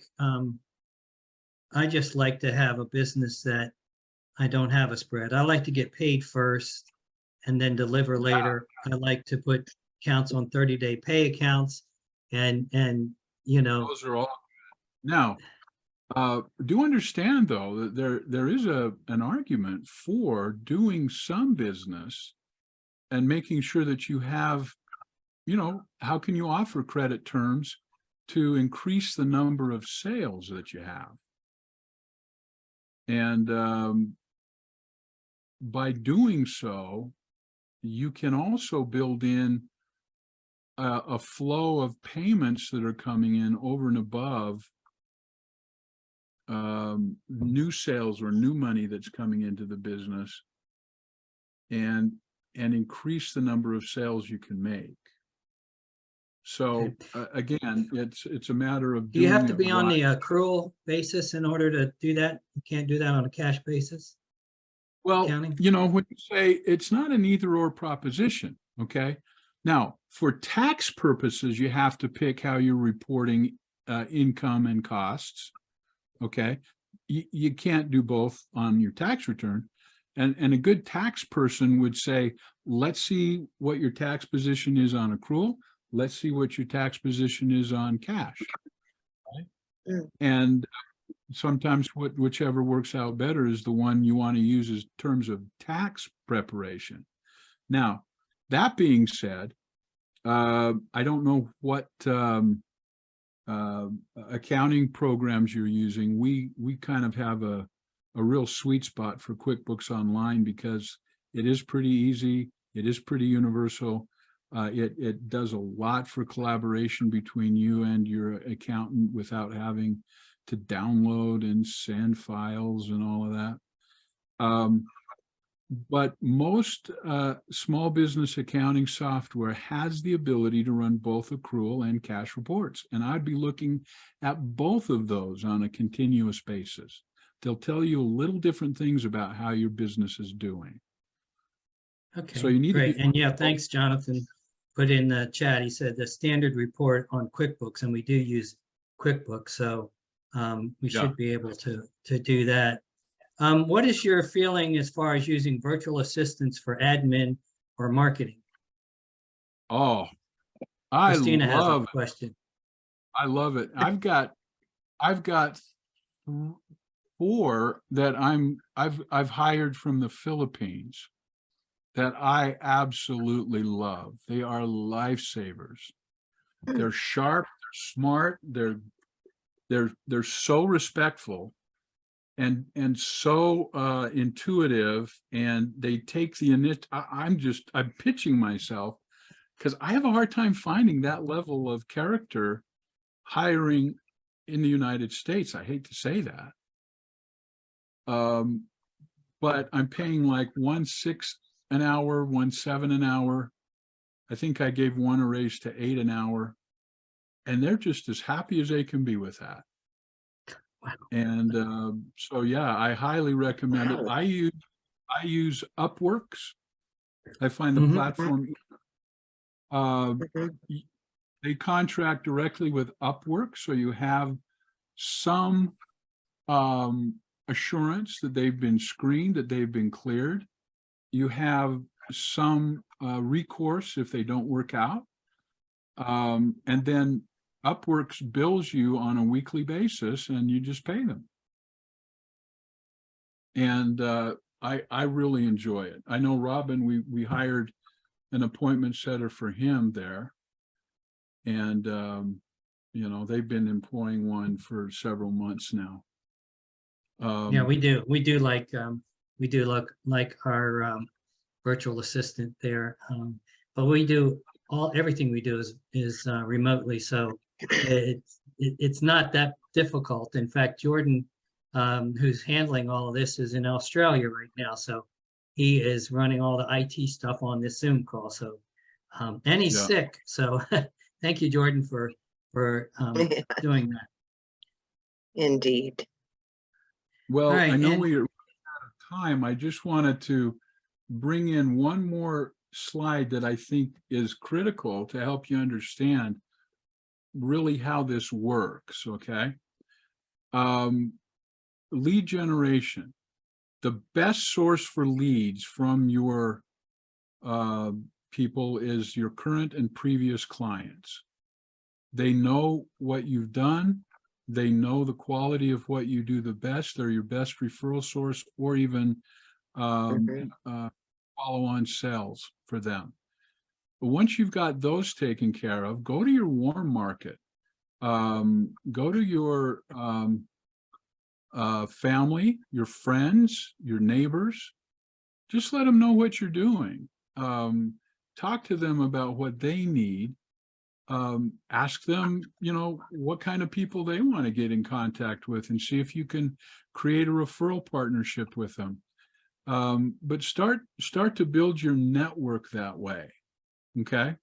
And as you do, then you have some leads, prospects, contacts that you can begin working, keeping in touch with, putting out a newsletter for, those kind of things. And as more and more of those come in, you'll want to get involved in a client relationship management software package that will help you formalize and automate a lot of your sales and marketing so that you don't have to worry about it. Once you get some business going and your networks are bringing in a constant flow of repeat and referral business, then it's time, if you want to look at expanding from there, start spending money on advertising and those kind of things. So if you look at this graph, one of the things you'll see is that as you start out, you're kind of at that bottom end where you have more. Clay, we're looking at a Zoom screen right now. You want to share the graph? Oh, I thought PowerPoint. All right, stop. I'm sorry. Okay, let's see. There we go. Sorry about that. Is that better? Yes. So if you look at the bottom of this screen, down at the bottom, you have more money than time. Excuse me, more time than money. So you spend your time to get leads, networking, calling people you know, working your warm market. It takes more time, but it's cheap. Okay. As you grow, you'll have more money than time. When sales start coming in and you start having cash flow and it starts growing on you, you get busier and busier. Now you don't have the time maybe to network like you did. You got to look at other ways to bring leads in. And that's when you start spending your money instead of your time. Smart business people always know that their time is more valuable than their money. Because you can always make more money, but you can never make more time. You see what I mean? Clay. So true, Clay. And I see you've got more slides there. And guys, just blow up your chat if you really like Clay.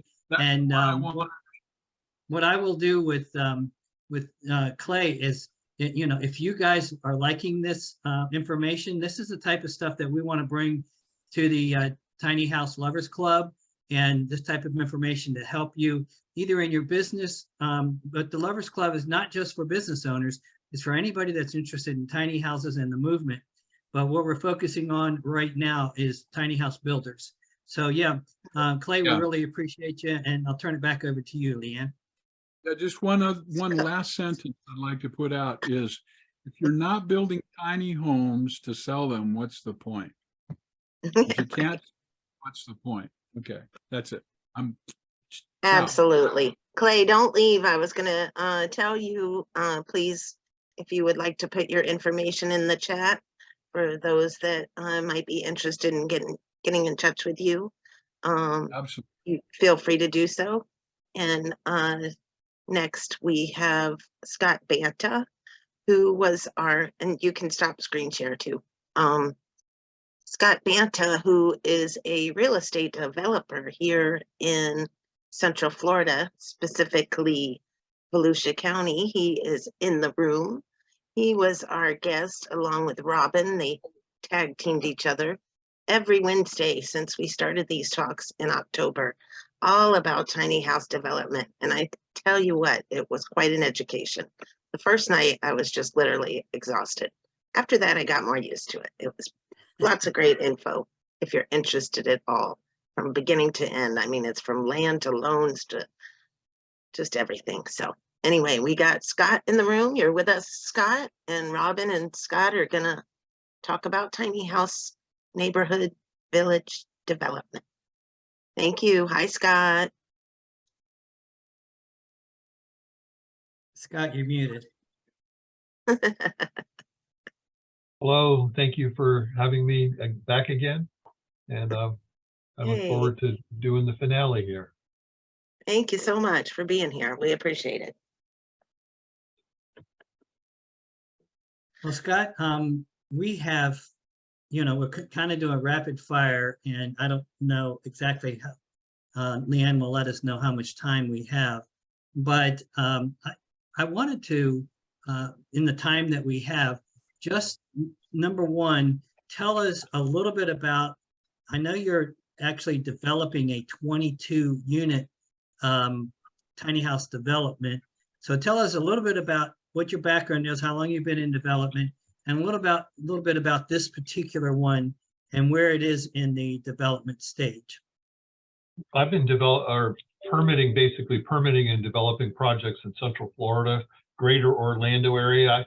I usually tell everyone I stick on pretty much a 2-hour rubber band to Orlando. So if you want to talk about stuff in other states, I'm not really that familiar with all the different rules and regulations, but we've got a pretty good handle on what happens here in Central Florida. And the process isn't that different when we go out and look at other areas and talk to other folks that are from different spots. So the current project we have a 501c3 called DreamQuest Tiny Neighborhoods. And our concept and goal is to create tiny home neighborhoods that'll range from 20 to 60 units. We're selling our units. They're tiny homes built on foundations. They run from 400 to 600 square feet. We have different options like lofts and no lofts, et cetera. And then our main concept is to cluster our homes around a circle or an oblong with the parking external. And all the homes will have a 10-foot wide front porch that face into a central courtyard area. The courtyard will have barbecue, grills, picnic tables, fire pits, small pavilion. We'll have a dog park area. We'll have extensive use of natural landscaping. We're hitting all the buttons for the planning departments, which are low impact development, green stormwater management, et cetera. So we're getting ready. We've got our first land under contract in DeLand, Florida. We're working very, very closely with Volusia County planning and zoning staff, who passed a very, very comprehensive affordable housing plan in July, and they're just starting to implement it now. They had 6 of their 7 commissioners were up for election. So the staff basically told us that in January, they'd all sit around in the fire pit, eat s'mores, and sing Kumbaya, and that no business would really happen until February. So we're in February now, and we're starting to see things opening up a little bit. That's fairly typical of the land here. I also have a site that I'm working on in a city called Deltona. And I had a pre-app meeting yesterday with the city on a different project, and I introduced the tiny homes to them, and they were very, very receptive to it. So our goal is to do 2,000 homes in the next 3 years in communities that'll range from 20 to 60 units, all for sale. We're at the upper end of the affordable / attainable / workforce housing. We're shooting for the missing middle, people that make between 40 and 100,000 a year. Our homes are going to range in the low 200,000 range, which for Central Florida is a good break. The Volusia County, where Daytona is, the average new price house is $377. In Orange County, Orlando, it's over 400. So we're shooting to be 50 to 60% of the new home price, average new home price in our area. So that's fantastic. And I see that, I remember when we had our talks, 22 was actually a low number for you. You really, your sweet spot is bigger than that for getting the economy of scales and everything. What's your sweet spot for a tiny house development? We're really shooting to do 30 to 60. 60 is about the top that we'll probably do in one area in one phase. We might consider doing a second phase depending on the success of the first phase. But our concept circling around this central core area, we don't want it to look, we don't want interior roads. So we're going into the pocket neighborhood concept in theory. And so we have a lot of old mobile home parks throughout Central Florida and throughout the whole Central Florida area. And everyone has a tendency to believe that these type of communities are going to look like old rundown mobile home parks in 5 years. So we're trying to change that mental mindset of government. I've spoken probably at maybe 20 local government meetings, many of them multiple times now. So, you know, I'm 70 years old, I use a walker and I have a ponytail. So, I mean, you know, I just don't fit the normal mode. And I don't care now. You know, I'm more bulletproof now probably than I was when I was 25. You know, 25 I was stupid. Now I just want to get a lot of attainable housing built. We're going away from the word affordable. Everyone seems to have a negative connotation on affordability. So, you know, they don't want them living next to us, but the workforce housing and the attainable housing, it's fine for them to be next to us.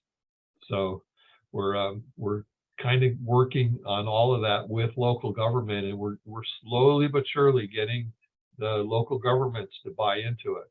In Central Florida and throughout most of Florida area, ADUs have been permitted, and many cities and counties now are passing new attainable or affordable housing rules and regulations.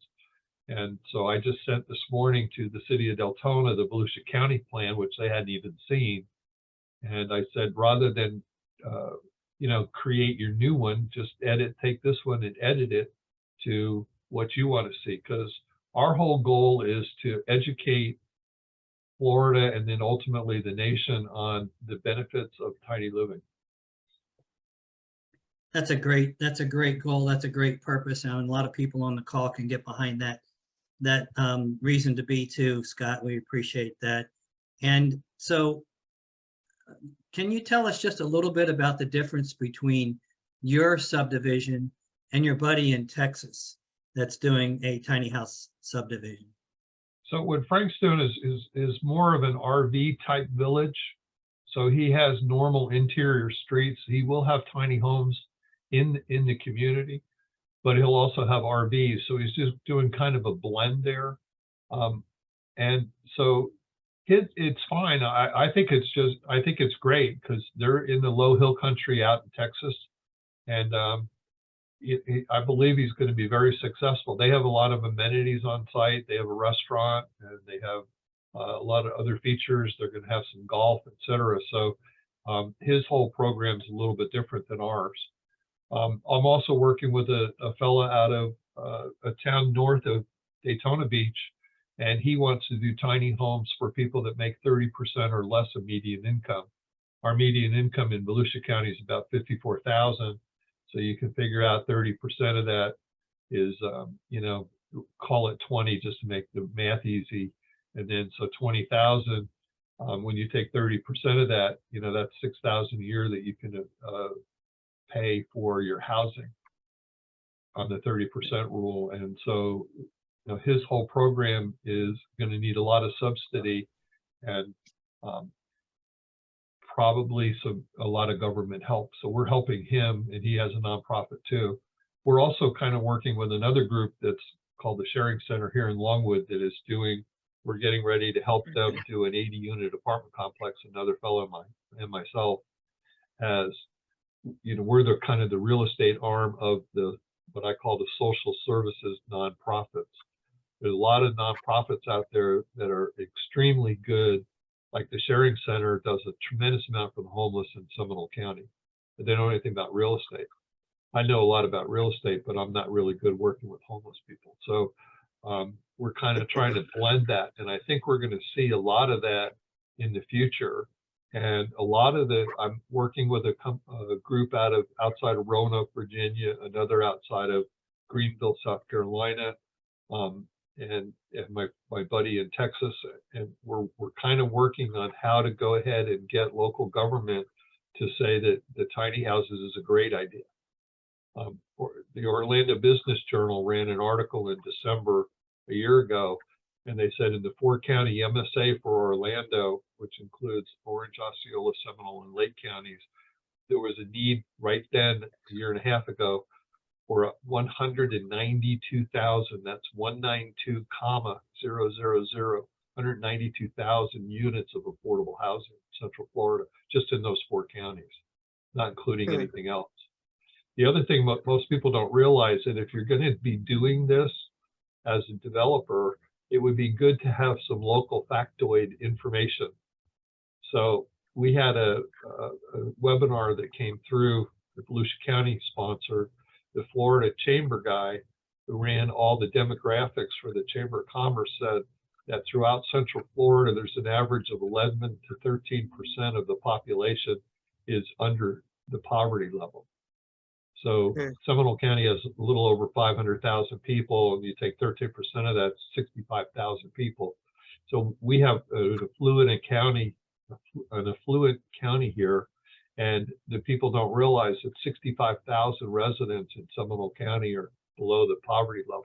And I think if you translated that to a lot of the areas where you all live, and you were able to find some of that demographic information, it would probably blow you away. So I go to the meetings, and there's a lot of rhetoric at these meetings. All the commissioners sit down and say, yeah, we got to have affordable housing. We got to have it. Oh, no, you can't do it there. No, you can't do it there. Oh, can't do it there, but we got to have affordable housing. We got to have affordable housing. So I'm now standing up at these meetings and say, what are you doing? You've got 65,000 people in Seminole County that are living below the poverty level. What are we doing to help them? Oh, you've got to, you know, at one of the webinars, Habitat, the guy from Marion County, which is Ocala, Florida, was very proud of the fact that they were doing 4 houses last December. And people were asking me, what do you think? And I said, I think that's fantastic that they're able to provide housing for 4 families. But, you know, Marion County has 400,000 residents, you know, 10 or 15% of them are living in the poverty level. So 4 houses is not quite meeting the demand for what, you know, 60,000 people need. So, and I don't mind saying that in front of all these commissioners and basically pointing out to them, you know, what are you doing about it? How are we going to handle this? And you guys need to start changing these regulations and let us come in and let us try a project here. Give us the reins to do it and let us show what we can do. Well, Leanne, you had your hand up? Yes, I got a couple questions that came in. One's for Scott. I think this means as far as your development, since many tiny housers are retired, how will people with mobility problems get to their homes? And I think you have that covered. Yeah, we're all our homes, the majority of our homes are going to be fully handicap accessible. I use a walker, so I'm a really good example. So They'll all be probably about one step up. Our houses are all going to be on slabs, on concrete slabs, rather than the tiny houses on wheels. So for that standpoint, it doesn't take a whole lot of effort to get up, 7 inches or 6 or 7 or 8 inches. And then we're going to have extensive walkways throughout our project. So, and then we'll also have carriers out in the parking lot, and we'll have a couple of areas that are almost like little shelters, like bus shelter type things, that'll have rollable carts in. So when you pull your groceries and different things out of your car, that you can roll the cart over to your house if you have enough that you need to roll the cart, kind of like they do in condominiums, beachfront condos or whatever. Oh, wow. And I think Leanne, aren't we going to have the gal from Colorado that has some students building a tiny house? I noticed that on her plans that she had the 5-foot radius on it, and I've forgotten what the width of the door was. 2 foot 8 inches, I believe, is the number. So anyway, she had a handicap accessible tiny house that they're currently building as their students are building, and it would be have a ramp access to it. We're putting blocking in all our bathrooms up front, so that anybody could add grab bars, etc. So, and our interiors are fully flat, so that anybody could roll around in a wheelchair, etc. It'd be a little tough to get in our lofts. We haven't figured that one out for a handicapped person yet, but they also make really neat home elevators that are not that expensive, that can take you up. I mean, I go to my YMCA occasionally, and they have one of those little lifts that I can get in and go up to the second floor. So and they only take about a 3.5 foot square. So it's possible you could even do it as an outside thing, where you walk in from the outside and then have it open to the inside of the unit. That's pretty cool. So we haven't done that one yet, but I'm sure we'll put one of those in somewhere so that somebody can get either into their unit or up to the second floor or whatever. So and then Jonathan, is the name of the Texas development your buddy is building, does it have a name yet? No, not yet. No. Sorry. I wasn't sure. Okay, wait, one new message. Wait 1 second. Just install one of those pulley beds. Pulley beds. Oh, okay, yeah, the pulley bed. I will lower my head. There's some guys out there that have a bed, and it's on pulleys on 4 corners, and you basically push a button and the bed lowers down, you get in it, and then you can push a button in it and it raises up out of the way when you don't need to use it. So yeah, I've seen that one. I think anybody who's building any house anywhere, whether should be putting blocking in for grab bars and different handicap features. And certainly the wider doors are no problem. The other thing that we're going to be doing is we're going to be doing some of those sliding barn doors. So where they'll slide in behind a door and you could close the door, and let's say when the door is open, you maybe not be able to read the TV, but in terms of going into the bathroom, for example, you can close that barn door, and then you got the TV there. So if you're going to watch the TV, you just got to close the bathroom door. So there's a lot of different ways that you can do some of that. We're just kind of working out the details on all of that right now. We're about eight or 9 months away from going vertical on the first. And going vertical, guys, means you're going to start building the home. Horizontal construction is your roads and your infrastructure, and the vertical is coming up from the ground. What's really interesting about doing a tiny home development, especially in the 20 to 60 unit range, and we talked about this, and if you go back to some of the old shows that we did about a month ago when we were talking some pro forma numbers, is that we have we're going to spend 100 to 150,000 depending on the size of the project on the pre-development work, and that's all risk money. So that seems to be the hardest money to get. And that's a friends and family type thing. And that you phase that in as you are pretty confident that you can complete your development or complete the permitting of your development. Then what happens is we start to go vertical. So if I'm only doing a 2, 3, 4 acre project, I can do, and I had my infrastructure guy in the other day, and we were talking about just staging and how this works. In Florida, in most areas of Florida, when I have a stabilized road bed and I have water available to the site, I can go vertical. So on a small 2, 3, 4, 5 acre site, I can have that done in 4 to 6 weeks. So in 4 to 6 weeks after I start working on, actually, I've now got my permits. That's taken 6, 8, 10 months, whatever. Now I've got the big yellow machines, the guys with those big yellow machines out there. In 4 to 6 weeks on a small project, they can have me ready to go vertical. And so we're doing roughly 400 square foot pads. Our contractor saying he can do the form of those. And what we're doing is we're doing non-penetrable slabs. So we're doing the wet wall in a notch in the slab. So you can just go in and basically form the rectangle. Our houses are 18 by 22 and 18 by 26. So they're gonna come in and frame that. They can do 3 or 4 slabs a day. So we're figuring out our staging of this. So on our first 22, we're talking about, in less than a week having all the slabs done. And then we're also now talking with our contractor about doing panelized construction.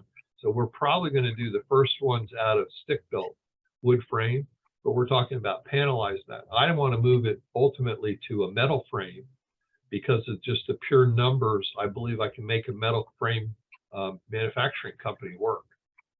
So it's really kind of interesting when you sit down and you say, I'm going to do 30 houses or 22 or 60 houses. How can I be the most efficient possible? And drawing them in quickly is really good. And then we're looking forward to doing some pre-sales. We have a list right now of over 50 people that are interested. And I've got one of the gals in the planning and zoning department in DeLand. She's in her mid-50s. Her husband died 5 or 6 years ago. And she's tired of taking care of her big house. And she said, as long as you're within this area near where our office is, she said, just keep me informed. I want one. And she would be the lady because of our social connectivity. Everybody has the front porches. We're going to get the young couples with a young kid, a young baby. And so our gal Mary's going to be able to walk across the central courtyard area and babysit for, Tom and Mary's child. So it's really kind of a neat concept. We're really excited about the concept. And the reception we're getting from all the one of the things I want to bring up, Scott, was you talked about doing pre-sales. Well, 2 things I wanted to point out to everybody. When he says he has to have water on the site, that is for the fire department. In case of a fire, it has to be accessible and in case something catches on fire. So that's the reason for the water, not that they're going to be using it for anything other than that. And the other thing is, if you've got 58 people interested, I wanted to mention Terry Lanthrop's Lake Dallas, Texas. He has 13 tiny houses on 1 acre piece of property that he developed a couple of years ago. And as soon as he got his entitlements, which means he got all the permissions, didn't do anything yet, but got all the permissions to do this. And he built basically just pads, and other people brought in their tiny houses. He had 72 applications 2 weeks after he got his permissions for those 13 spaces. So there is a great need for that out there. Wow. Well, the other thing I was going to finish on what I was talking about is that our cycle to do 22 houses can be as fast as 15 months in and out. So from an investor standpoint, that's really kind of neat. The other thing that works really well, and we talked about this in a couple of the previous sessions, is owning them as a rental community, almost like owning a mobile home park or whatever. So you can do several things. Number one, you can sell the houses and lease the land. You can go ahead and like Robin was just talking about, people can bring their own homes in. and you can anchor them down and still do lot rent, or you could own the units and, you know, lease the unit and the land. So from a standpoint of a cash flow project, it's like owning a self-storage or a mobile home park, that after a little while, these things can be cash cows. And to me, that's a really exciting venue part of this. We haven't gotten there yet because we're going to try to raise enough money through the sale of these things, but ultimately we'll start doing rentals and own rental communities. And there was a guy in Atlanta, Eric, that he did what they call detached condo units. On 3 acres, he put 29 micro houses. They were on foundations too. And he sold the house and kept the land. And so it was a detached condo. So there's a lot of possibilities if you get a little creative with these things. Cool. Yeah, you're only basically limited to how creative that you can, you know, work your deal. There, and we've talked about it, a lot of people are doing Airbnbs with them. There's a group out of Cedar Key, which is west of Gainesville, Florida, over at the Gulf. They have container units and tiny homes on wheels. They're getting between 109 a night up to 189, and I think they've broken 200 now in a night, and they're busy over 20 nights a month. You can start to do the math on that.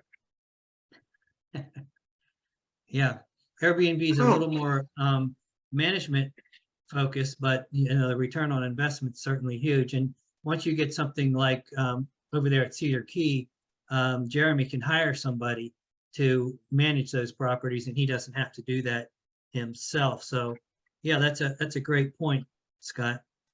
I think one of the keys is if you're going to do community development or neighborhood development is to decide what income level you're going to try to attain.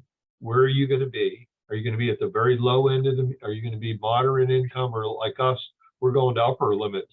I mean, I'm looking at 16, 18, 20,000 a unit land costs in Central Florida, and I'm anywhere from 14 to 20,000 in impact fees. So coming out of and then 3 to 5,000 for my pre-development costs. So I'm anywhere from 35 to 45,000 in costs, and I haven't done anything. All we've done is gotten some permits. So, you know, a lot of areas of the country have more favorable conditions to that. There's a lot of areas that don't even have impact fees. So, you know, I'm in Osceola County, I'm over 20,000 now in impact fees. So, but can you explain what an impact fee is? Some people may not know that. We have there's so much growth in Central Florida. We have over 1,000 people a day net in migration to Florida, and about 60% of that's coming into a band across Central Florida. So we have 600 people a day. So the schools are finding out that, you know, they can't, the classes are getting too big. They're putting portables all through all the schools, et cetera. The roads are bogging down, and they're building new roads. And as soon as they're built, they're overutilized, you know, they're under constructed, et cetera. So we have the two big ones we have here are schools and transportation. And then we have police, fire, park, library, recreation, all kinds of different things that they charge us here. And it was funny at the very beginning, just a history lesson, when they first started, you know, 30 years ago, the first one was $500, and we were begging the builders groups just to, you know, you got to fight this, you got to fight this. They said, well, it's only $500, and now we're over 20,000 in some areas. So, but theoretically, that's supposed to pay for the growth. And here, it's very difficult throughout all of Central Florida to do any new projects without public water and sewer. And it's very difficult to do what they call a package plant. Frank's doing out in Texas. They basically told him, yeah, well, Frank, you know, it'd probably be a good idea if you pave the roads. If you're going to have these nice RVs and everything out there, it'd probably be a good idea to have paved roads. You know, I've got 50-foot right-of-ways with closed drainage systems with pipes and all kinds of things. And if I go to 60 feet wide on the right-of-way, I might be able to do some swales, but I don't water and sewer, forget it. You're not doing anything. So, I mean, it's just, you know, you can go to a lot of different areas that are a lot more favorable for community development. But, you know, here we have a tremendous need. Everybody has a need. I mean, everybody I talk to anywhere has a need for attainable workforce housing. Wow. One of our, Jonathan, oh, go ahead, Diane. That's what I was gonna say. You got it. Sure, you got the floor. Jonathan Lee, who is a NOAA member, says he's currently working on a 100-unit tiny home hotel here in Austin. That's amazing. That's wonderful. That's awesome. I think that's fantastic. Congratulations. That is really, really cool. We have another, is he on? David? David Rotter is building a tiny house village in Texas. There you are. You're close to Austin too, right, David? Yes, I'm outside of Bastrop, about 45 minutes from Austin is where I'm at. I'm starting out with 12 units and I'm doing them all myself. You know, it's all going to be on stone septic. I just got the water well put in, all that kind of stuff. So a lot of hurdles with that. There's reasons I had to stay with 12, mainly on the water, because I didn't want to become my own legal water district, so to speak. And that was some of the things I could get into another time. But I'm doing them in sets of 12. First 12 in the first phase, and I'll probably do another set next year. David was kind enough to share some of his stories a little bit with us in some of the previous episodes of our talk here. So if you want to go back and take a look, if you're a NOAA member, you can go back, I believe, and take a look. And then David had some great comments for things that he was finding in his development that might be beneficial to y'all. Yeah, there's a lot of tips and tricks in Texas on how to, on gathering all the information on septic size to keep it where it's affordable. And then the water was the big one, and then electric too, to keep it where it's affordable and not having to jump up into big, you know, because I'm just doing it myself, paying for it as I go. And these 12, I mean, is very inexpensive for me to do, and that was the magic number we came up with. You know, for by the time you do electric and water and septic, it sets of 12 basically. So yeah. But I'd be glad to talk to anybody, you know, that wanted more information later. But yep. Awesome. And a lot of these wells, you know, the wells in your septics, the state health department regulates that. And a lot of them, though, I talked to the well guy, he said, yeah, 12 is it because it's 25 people and they figure 2 people per unit. So you can only do 12 units. However, if you go, because you still have to put in a, well, in our area, you have to put in a 6-foot pad and you have to grout the bottom and grout the top of the well. It's called a grout well, and a little 6-inch grout well, not little, but anyway. And then, so you do your 12, David. And then if you decide you don't want to drill another well, they said you could get a company to come in and put in a bigger holding tank, use the same well, and they would have to monitor the chemicals and everything, and you could become your own water company. And I don't even know if there's a limit to that if you really wanted to expand past the first 12. But I think you're doing smart by starting off with 12 and staying underneath the threshold there. But then you've got the option if you want to. The other thing with that type of a grout well, the distance to the septics, if there's any septics in the area, it went from 75 feet to 100 feet. So anyway, just a little bit about the exact semantics of doing a public water system. I think anytime you're doing any development, it pays to go down to your local planning and zoning department. We've talked extensively about this, and tell them what you're trying to do. And I've found that if I just go ahead and be honest with them and say, here's my property, here's what I'm looking at, here's what I'd like to do, what do you think? And invariably they'll tell you yes or no or whatever. Volusia County dissuaded us off one site because of the local neighborhood being so organized that to be NIMBYs, not my backyards. And so they put us onto a different site. But it was interesting, and subsequently to that, someone's going in to do something else in that neighborhood, but not tiny houses. And within the first week of announcing it, they had 40 letters of opposition. So we were happy that we didn't end up on that site, because, you know, then it would have pointed a whole lot of negative publicity, et cetera, onto a concept that we want to, you know, promulgate and grow throughout the area. So go down to your local planning and zoning department and show them what you're trying to do, and try to get, and they're usually really, really nice about telling you what you need to do. You need this, you need that. And then if you can do the septic, then you wander down to your local health department and say, here's what I want to do. I'm going to do 12, 20, 50, whatever it's going to be. What do I have to do this? And invariably they'll say, no, you can't do that because you got to have public water or sewer, or you can do this based on this, that, and the other thing, or you have to drill an 8-inch well. And then once you do the well, then you have to have it monitored every month. And they'll tell you all the different requirements, and then you just sit down and figure out whether or not it'll work for you in the overall scheme of what you're trying to do. You know, if you had to do a public water system for 12 units, it probably wouldn't work. But, you know, if you can do one well and get 12 units off of it, and then do another well and get another 12 and another, you know, so you just have to kind of find out. And it's all locally, in our experience, all locally driven. And even throughout Central Florida, whether I'm in a city or a county, they all have slightly different regulations, rules. That's what Jonathan mentioned.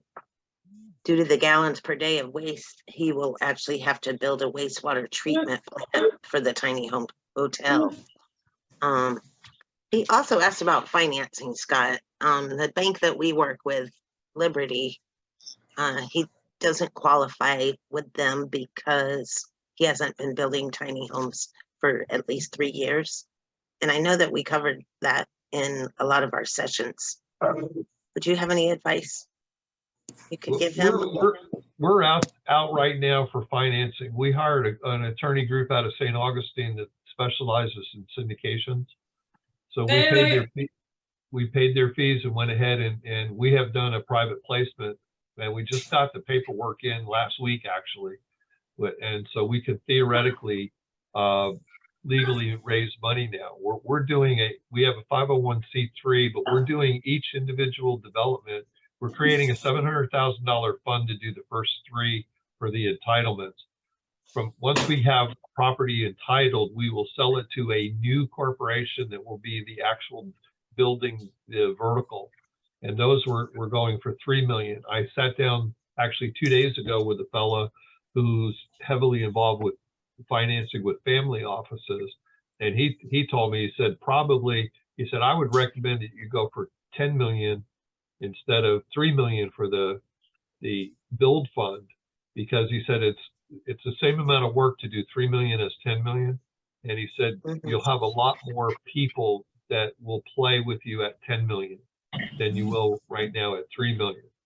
And he said, basically our $700,000 fund, which is to do the entitlements for the first 3, and then we were going to do another $700,000 fund to do the next 7, because we figured with the way our cash flow is projected out, we could do that. But then to go for the 10 million in the building fund. So I would recommend that you take a look into family offices, and there's a whole tier structure of what they call the venture capital.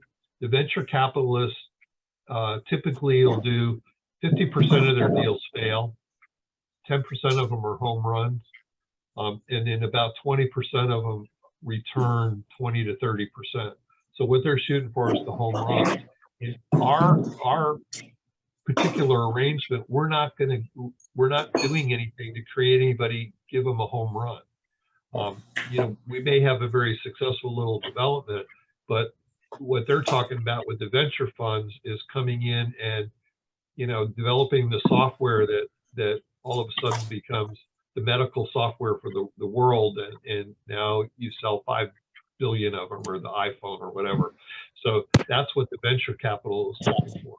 The family offices seem to be the best fit because many of those are are wealthy individuals that have hired somebody to run their financial structure for them. And then they have a culture that they're interested in. And they also have, most of them have a certain level of philanthropic entitlement area. So what we're doing right now is now that we have the paperwork done, I'm getting ready to go talk to all the big players in town. We have a Central Florida Foundation. I've met with this fellow several times. They place money for big organizations, and there aren't that many that they place for affordable housing. We had a entrepreneur guy just came into Orlando and dumped 77 million on the Central Florida Foundation, and they said, you know, put it out. He wasn't particularly enthralled with affordable housing, but some of them will be. And we hope to be in there with our hands out saying, you know, let's get some money here so that my sales prices can come down and that we can do more projects. So I would highly, and the other place to go is community banks. If you still have community banks in your area that are locally involved, I think the first couple, we're figuring that the first 2 or 3, we're going to have to finance out with almost cash investment to do it, which would put us into a family office type arena. But after that, all the banks have a certain amount of CRA money that they have to put out, which is community redevelopment. And we think once we have 2 or 3 that we can point to, or 4, I can go to Bank of America, some of the Chase and some of the bigger banks, and get financing. And then if we mix and match that with our family office dollars, we should be able to, you know, basically sustain our growth. So that's kind of our plan right now. If anybody wants to know more about that, you can contact me directly. Leanne has my contact information. And I'm happy to talk to anybody about any of these with no strings or anything attached. I've permitted about That's great. 85 And projects. I think Texas, I know a couple of people have told me that there's some Texas community banks that are very friendly to tiny houses. So if anybody's on the call and knows some community banks that they would recommend, if you could put that in the chat, that would be helpful. Most of that's locally oriented. Like we have a number of community banks. I have a meeting next week with one of our community banks who does a lot of financing for the what I call the social service nonprofits. And we're hoping that they'll open up some of their purse strings to us because we're, you know, working kind of in conjunction with the attainability of workforce housing clientele. Yeah, Jonathan, what area are you in? I'm in Austin, Texas. Okay. And the project that I'm working on, well, I have kind of 2 things that I'm working on. I'm building tiny homes to sell, tiny homes on wheels. And the financing question that I had earlier was like, I have buyers that are interested and qualified on themselves, but I can't find any of the banks or RV lenders that will qualify me as a builder. And I've been developing real estate in pocket neighborhoods and multi-million-dollar custom homes for, 12 years now.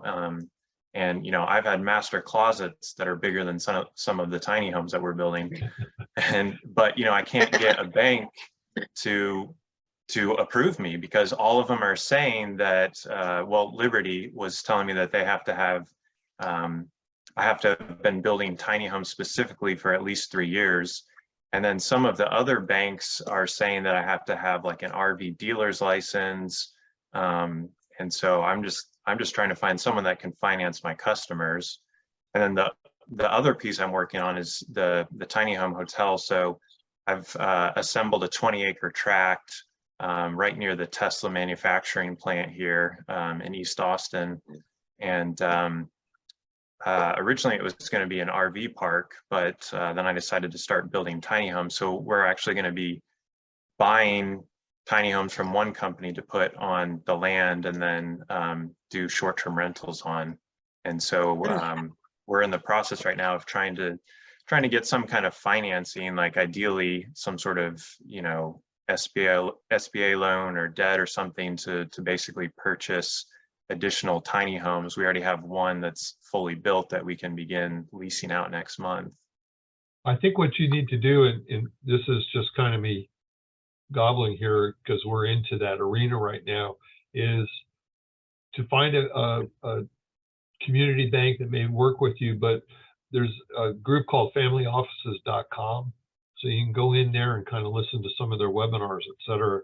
There's a gal out of Tennessee that's raised, she's up and she's in 5 years in this now. She's raised over 700 million. And she started in our fund part that's going to do the vertical. We're fully prepared to give give or take an 8% preferred return and 50% of the profits for the first few deals to order to establish the relationship and show them what we can do. And in that kind of arena, that would give you 50% of the profit. If you need to, what you can do is now buy your A team. So your A team may be the builder, it may be somebody that's going to help you guarantee a note, it may be some equity, et cetera, that you need in there. When I worked for a major apartment developer company, we had 10 million in cash equity, and we ran out of and those were in the days when you could leverage anywhere from 10 to 20 to 1. So we were doing 100 to 200 million based on our 10 million worth of equity. We ran out of room to do more projects, but we were getting 50% of the project in conjunction with a takeout lender, which was an insurance company on these apartments. So what we did is we then turned around and sold half of our equity. So in order to somebody to put up the 8 or 10 million or whatever that we needed, we gave away 25% of the deal. So we still took 25%. You're also able to make 3 to 5% fees for doing the work. So it'll sustain you while you're doing that work. And if you're doing a 100 unit, let's say hotel tiny unit project, you're probably well over, you're probably up in upwards of 10 million, right? Somewhere in that neighborhood when you, with all the amenities and everything else you're going to put in. Yeah, once you start including amenities and stuff. I mean, well, no, actually our horizontal infrastructure costs are, I think, around like 1.7 million. And then, you know, the tiny homes, we're effectively buying them for 125,000 a piece. So yeah, it gets up into like 12 to 15 ballpark, but really we only need to get, you know, 10 or 20 up and running, and then there's enough revenue coming in to basically kind of self-fund the rest. Yeah, nobody will do that. So like our deal is 5 million for the 22 units. We only draw somewhere between 2.5 and 3 million because we start selling and those sales proceeds come back. So we don't ever have to draw the 5 million, but nobody's looking at it that way. They say, you know, if things go bad, we're going to have to spend the 5 million. So if you're budgeted, let's say at 15 million just for conversation, you're going to have the source for the 15. And then let's say you're going to, however your operation pro forma is going to come out, if you're going to rent them all or sell them or whatever, however that's going to work, you then will work off of that basis. And for that, I would anticipate that you're going to have to give away, my humble opinion, you're going to have to give away some kind of a preferred return so the investor gets their money back and then preferred return. And after that, you can do a profit share later on. But for that, they're going to want you to have 5 to 10% equity in the deal. And that's where we run into the biggest problem, most of us, because we don't have a $500,000 or $1 million or $1.5 million or whatever lying around. That's where you create your A team by selling pieces. And it gets really interesting when you listen to the webinar. It's a co-JV or co-GC and JV webinar on familyoffices.com. You can go look at that for, I think, free. And how she did it was really interesting. But that type of financing arrangement hasn't really changed. The big money, if you're doing bigger deals, the big money always seems to want half. And up front, they're going to want preferred returns and then half. And as you do the second, third, fourth project with them, they'll start funding 100%, and then the preferred return will go away. Or you'll be able to get higher fees to kind of equal that split out. It's fascinating. The whole financing game is really fascinating. I highly recommend that you find a really good finance guy, somebody that has worked with family offices or in the financial arena with a fund, FUND of some sort, to talk to, because they'll give you a totally different viewpoint. And theirs, to me, is the reality viewpoint, because they're actually out there placing the money. Peter with Indigo River. I'm not muted, am I? Okay. He is in Texas, Jonathan. He said Salim Malik owns Little Homes of Texas. He brokers financing for our tiny homes through 21st Mortgage. I believe he can do some nationwide. His email is in there.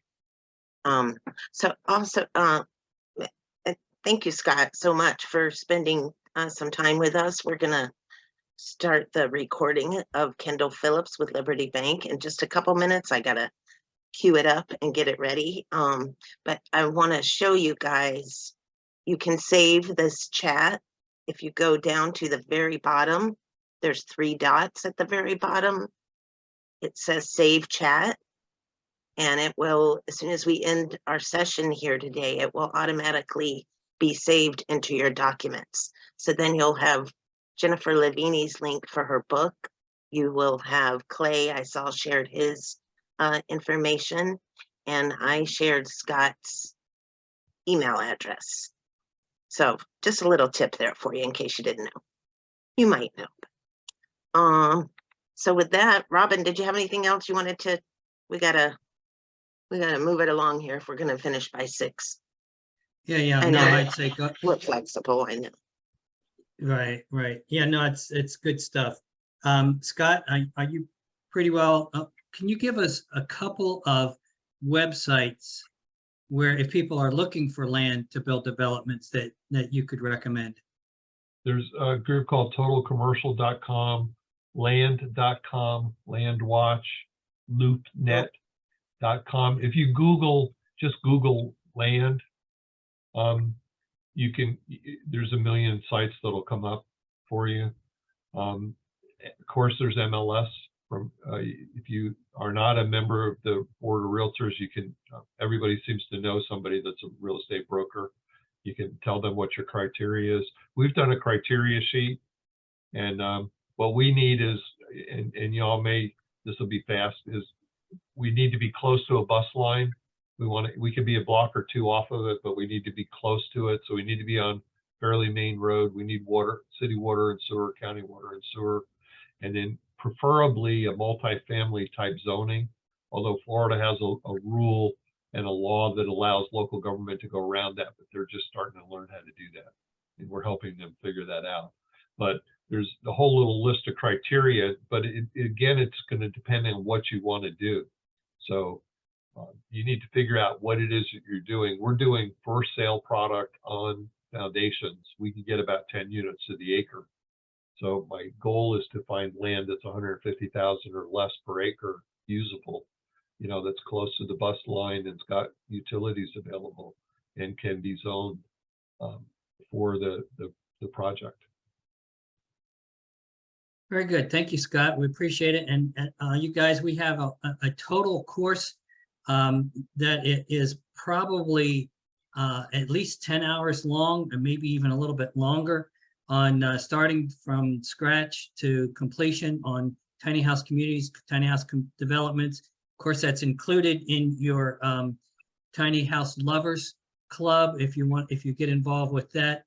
Another benefit there. And while you're getting ready to queue up Kendall Phillips and Liberty Bank, I just wanted to tell everybody that Liberty has came into the market, and they have really done a great job. I know Kendall, who's the president of the bank, loves tiny houses. He's even trying to get tiny house shows in the city of Utah and where he lives, Salt Lake City, because he loves them so much. So he's really there trying to help as best he can tiny house builders and tiny house buyers. They do have some qualification requirements. They will make a few exceptions if you can, if you don't meet all of the qualifications, if you can show them some background, but they are really there trying to serve the industry. And I can't speak highly enough of him. And this is a clip from a recording that we did on Tuesday night. He couldn't be here, but we wanted to bring the financing end into our grand finale here. So we've got him on. It's about a 30-minute clip. And then at the end of that, we'll kind of wrap it up. So it looks like, are there any more questions there? Something about, oh, every seller has to have a vehicle manufacturer's license in the state, and you build in a tiny house in the state you're selling in. You only need a manufacturer's license in the state you're building in, and Tesla messed up the whole vehicle thing because they manufacture and sell. They don't have separate dealer license. Then so far up to this point, guys, the enforcement of these vehicle laws hasn't been happening across the nation, although they will be starting. I know Colorado's working on something right now. Washington State, I believe, is working on something right now. Right now, we're still in the gray area, what we call the gray area. So what Jennifer brought to us was, you know, this is the worst case scenario that it could be. It could be considered a vehicle, and it could be under the consumer vehicle laws, which, you know, with some of those laws, they're pretty stringent, you know. And so I don't want to scare you, but I do want you to know that there are some things out there, if you're going to go into business, if you're not already, that you need to be aware of.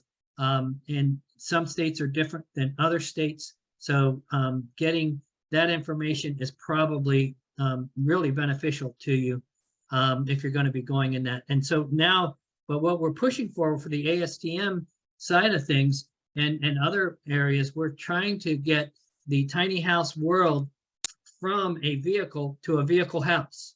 In fact, in Idaho, in one of the cities there, they said this is a new product. It's a new housing type. They called it a new housing type. It's not an RV. It's not a mobile home. It's not a manufactured home. It's not a modular home. It's not a site-built home. They're calling a new housing type. And that's really what we're looking for, is to create a new housing type with its own set of laws, but it's going to take all of us to obey the rules and do the right things along the way, because it just takes one mosquito on the wall doing something bad that is going to bring all of the consumer laws down on us, and we really don't want that to happen. So whenever, are you ready to go with that, Leanne? You're on the mute. And, yes. And stay with me till the end. Somewhere along the lines, we're going to put a QR code in the chat for those of you that want to sign up for the Tiny House Club. So, and we're probably this runs a little bit more than about 30 minutes, and then we'll wrap things up for the last 15 minutes. So go ahead and roll the bean footage. I will share my screen first, share sound, share. Let's put it on full screen, and here we go. Enjoy. Quite a few years now, we've been working together on a lot of different levels, and starting from his concept of what he wanted to do to actually bring it into fruition, tweaking it a little bit along the way. So we really love what Liberty Bank has brought into the tiny house industry, and happy to have you on, Kendall. Do you want to say hi to everybody and tell them a little bit about yourself and who you are? Absolutely.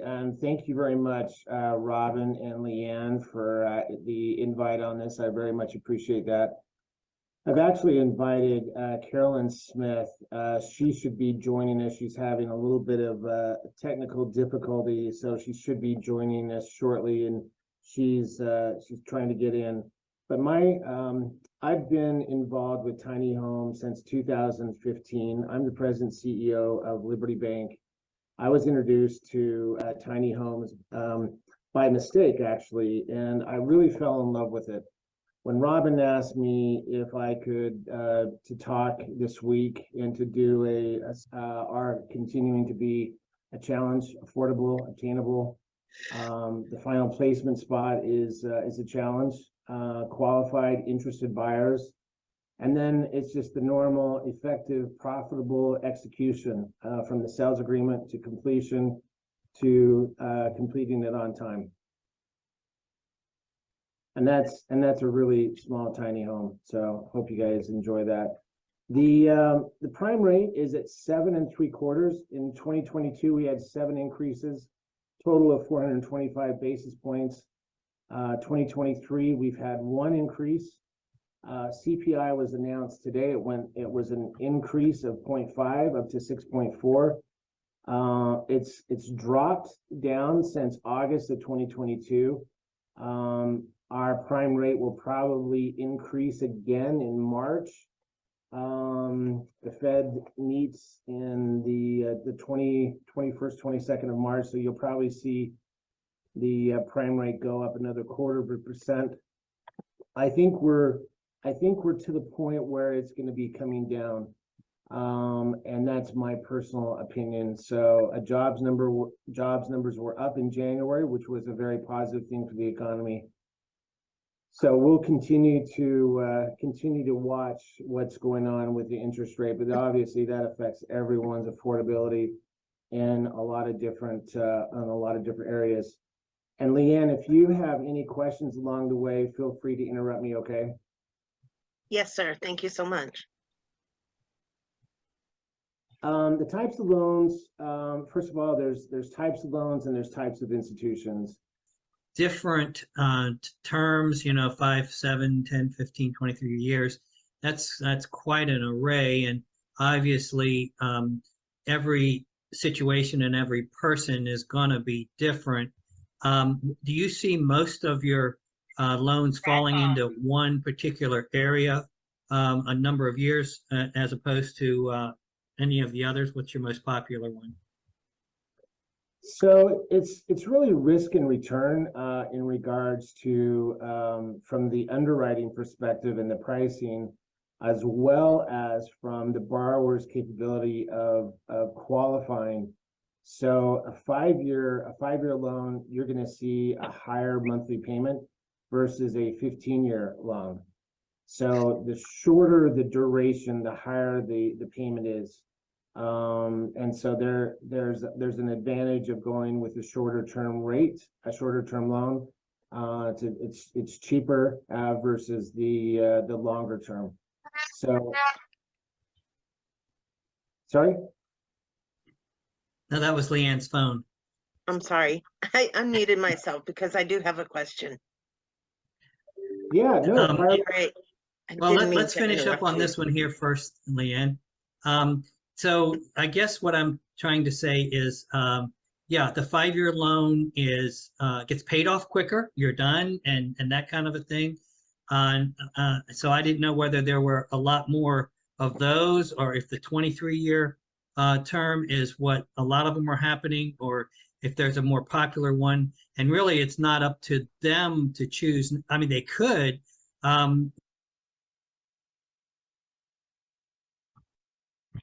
Uh-oh.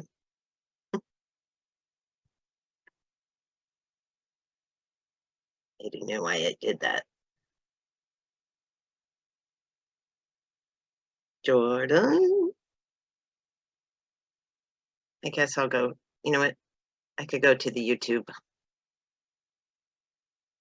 Is it in there? In the YouTube? Yeah. Yes, I got it. I just don't know whereabouts we were, but I think we were at about 450. Yes. Thing and says, okay, you would fit into this program here, and we would be happy to lend you this make this loan for 10 years based on all of the details that we got from you. So then the follow-up question is, let's just say we get approved, or somebody gets approved for a 15-year loan.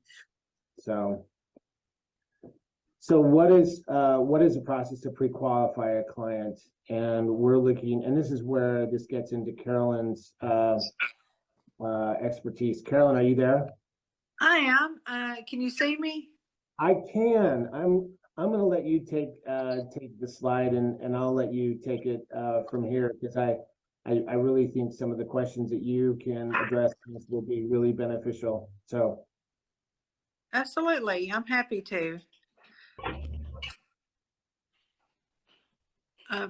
What was the question? Everyone, this is Carolyn.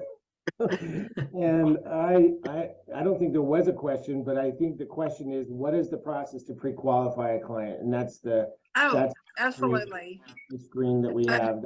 That was the emphasis of this screen. Okay. Well, everyone, I'm Carolyn. If you do anything with tiny homes, you're definitely going to talk to me at some point. And funds to do these loans. Well, these loans tiny homes are very inexpensive. So therefore, yeah, you're doing a lot of tiny home loans, but they're also paying off at a rapid rate. So right now we're okay. If it ever comes to that, we can look into some investments and stuff like that. So we're okay. You know, it's interesting. You would compare the tiny home to a mortgage, and a mortgage. Someone typically has a mortgage for at least 7 years.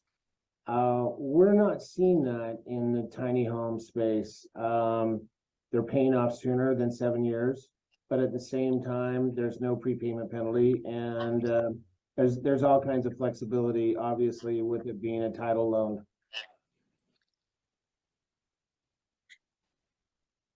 Carolyn, you want to take the next slide? Absolutely. Trust in the sale. You've got time and money. Hey, Robin, what's the normal time frame to build a tiny home that you're seeing? Would you still say it's 3 months on average? Yeah, I would say 3 months. We have had some builders that really knock them out faster and some that go slower. One of the things that we're finding is the smaller builders with a couple of guys should be able to knock one out in 3 months. We've seen, we looked at one last night that just got a contract for 20 tiny houses, and in our system, they're already on number 4 or 5, and they've wrapped up 2 of them. So it really depends on the manufacturer. We require a manufacturer to at least build 2 in a year. So even if you're a manufacturer just doing it part-time, you should be able to do 1 every 6 months and get 2 done in a year. So it varies, but a good number is, yes, 3 months. You should, depending on how big and you know how complicated it is, you should definitely be able to finish that house in 3 months. Great. Carolyn, do you want to go into the inspection process? I mean, this is. Can I interrupt? Yep. We have a couple of questions. Can I interrupt? Yep. Jeffrey, are you there, Jeffrey? There you are. Yes, I'm here. I was muted. Question would be, if we're gonna be financing and build as we go, how are the land home packages? If we find an acre or 2, they're rare here, but I found some. Some are even owner carry, whatever. But my question is, if we can get the acreage with the utilities to the property line, secure that acreage, and then start building, will the loan allow for that, for the initial purchase of the land, with you holding the interest, you know, holding the I guess the rights to the sale until it's been completed? If that makes any sense? Are you referring to a construction loan? Pretty much, yes. I guess that's how it would be structured. Is the resistance of RV parks to tiny homes? I mean, stiff resistance. Even though Boise has approved many tiny home individual and communities, Boise's mayor is on board. As I'm talking to a new friend that was a builder for years in that area, has now since retired but stays involved in the tiny home. He's getting ready to build some tiny homes behind their church on an acre. And so I've befriended him through our church. And again, when we start these out, and the only place for them to go until they purchase their land, i.e. our customers, is an RV park. But I have yet to find one. I've talked to many that will it even allow a tiny, I try to fully explain to them what a tiny home is, and they're just so resistant to it, and I don't know why. Yeah, I don't know either. I can tell you what what one of our builders does is they buy. Sell it and then prepay 3 to 6 months in the sale of their rented Yeah. RV park. But again, it's going to have to be something different. And maybe what you mentioned is probably the wisest idea, because having so much resistance at RV parks, and man, that's kind of tough. Now, I haven't talked to every RV park in the Treasure Valley, but the majority are saying no tiny homes, not in my backyard attitude. So.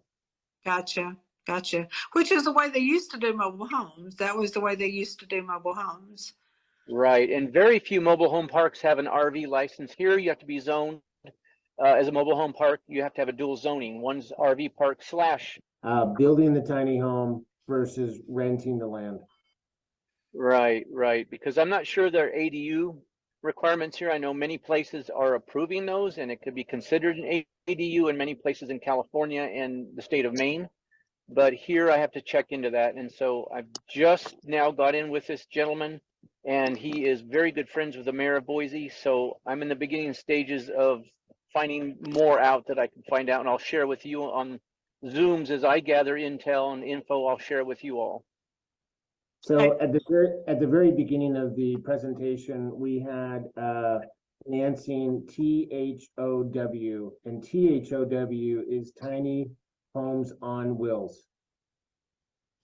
There is a specific niche for ADUs, but for purposes of what we're focusing on being titled loans, this is for tiny homes on wheels.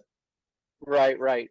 And a lot of ADUs are also on wheels as well. And yeah. The definitions of all these vernaculars drives me nuts. But in essence, I agree with it, because they're so mobile, and even with Boxable and other companies, they are on wheels. And if they have to be moved or delivered, they're on wheels, and we can do it with a pickup truck. Exactly. Right. Carolyn, we've got to pick up the tempo. So do you want to take the next couple of slides, and Sure. we just need to accelerate a little bit more? Yeah. Inspection of the tiny home. Once the builder tells us the tiny home's ready for inspection, through different trade group industry standards, and kind of like the Model T in 1908, the Model T did not have a seatbelt. That came a lot longer after the Model T was out. And of course, now we have electric windows and heaters and defrost and all kinds of other fancy gadgets, but it's evolving, and so is the tiny home industry. So I thank the builders who are striving for best standards. how do I become an approved builder? Going on in the builders' minds right now. In other words, what I'm hearing is that there's this agreement that the builder signs, the tiny house builder, that if their buyer does something so that they're not qualified, that you'll maybe still make the loan, but hold back some of the money that would normally go to that builder at closing until that loan is performing. Can you tell us about how much you hold back, and how long does it take before you say that that loan is performing? So typically, and again, this gets into a very small percentage. So when a borrower is presented for time of pre-qualification, and of course we want to see all of our loans pre-qualify and with an adequate cushion, and then that borrower goes in and puts a 20% down payment with the builder. That borrower is committed to the builder. The builder goes forward and says, yep, I'm going to build the tiny home. If there is an issue where the borrower goes out and buys a car, or loses a job, or has other types of employment disruptions or whatever, and then that loan doesn't qualify, then the builder has an option of taking on more risk with that, with a holdback. But typically, I would say 99% of the time, we do not see those holdbacks. Typically, the borrower and the builder would work out another plan, so it wouldn't end up to a holdback.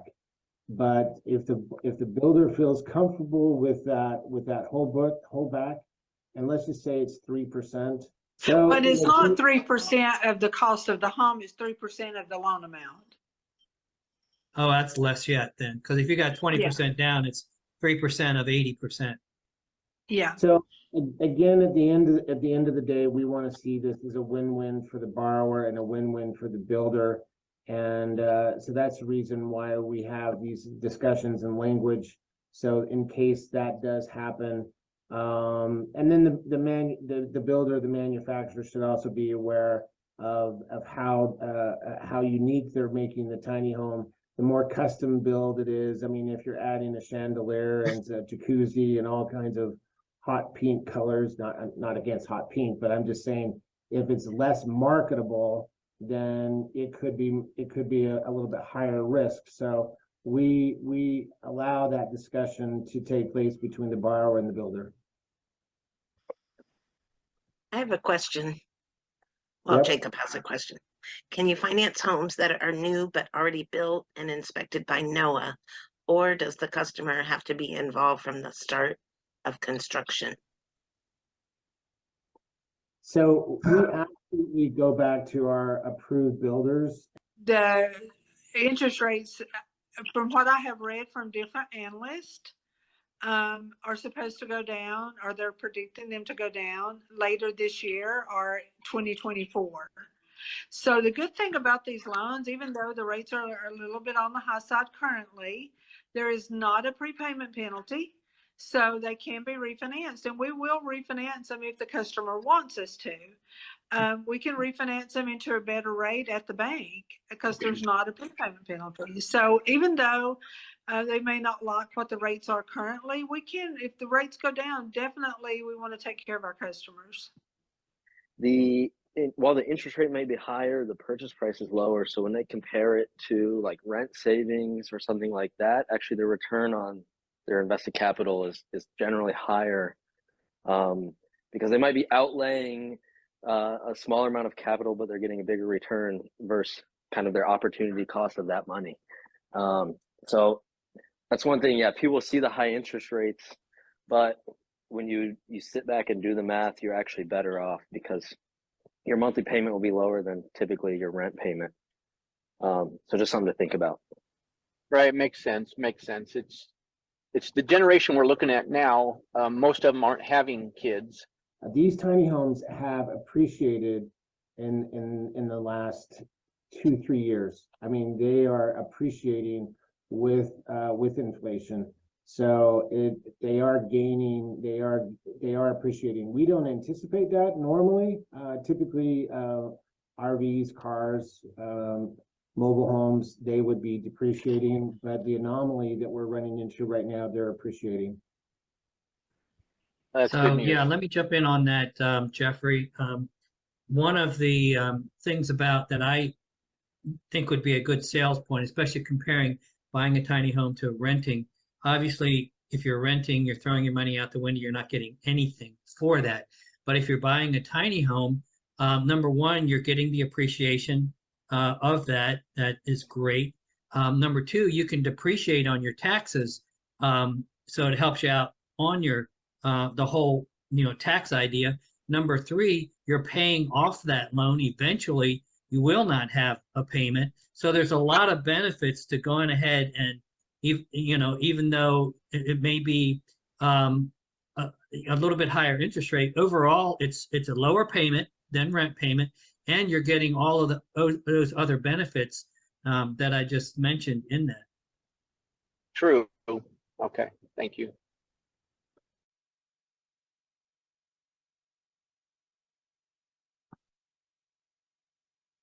All righty.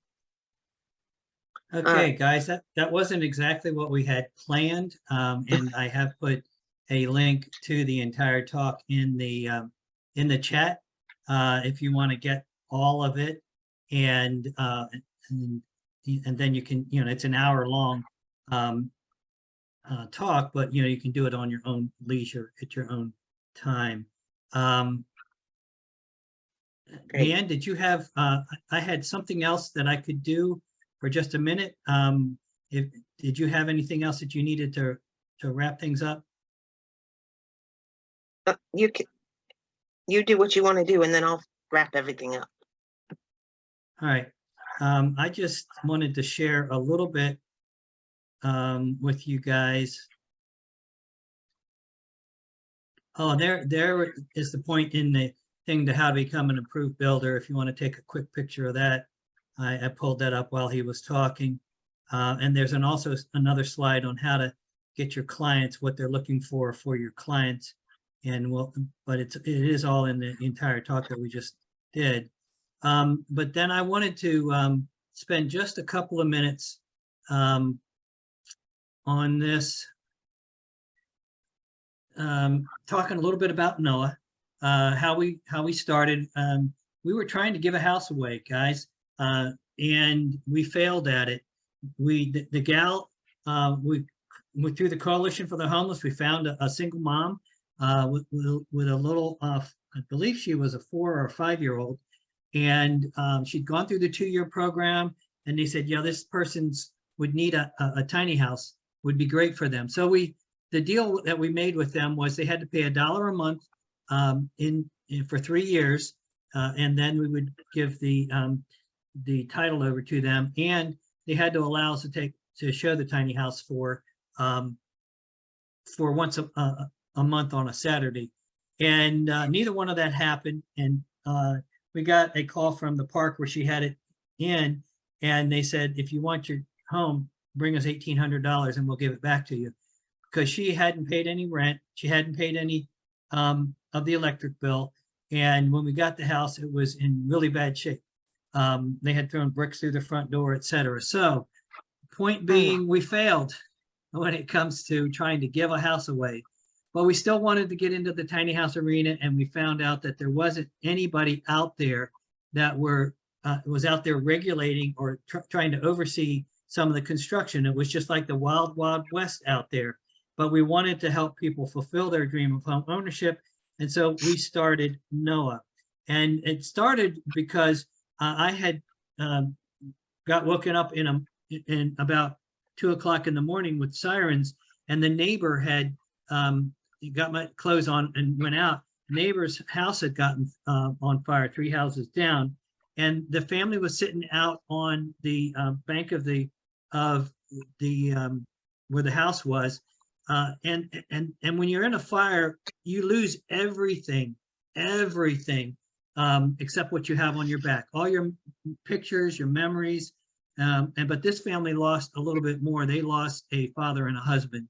And it was at that point that I decided that really it's something that I could do with these tiny houses to help them to be life safety and fire safety. And so that's why we decided to go ahead and start this business of inspecting tiny houses. And we had to figure out how we were going to inspect, in a factory in California and in a backyard in New Jersey or a school in Kentucky. And so we ended up using a smart device and some software, and our inspectors are behind a computer screen, and we do all of our inspections remotely. So what a lot of people, and you probably, usually I ask people, why wheels? And maybe we can just open that up, guys. Why can you put in the chat why you think we are wanting tiny houses on wheels as opposed to tiny houses on foundations? I'll give you just a minute to put your thoughts in there. And I guess I might be able to pull up the chat here. Yeah.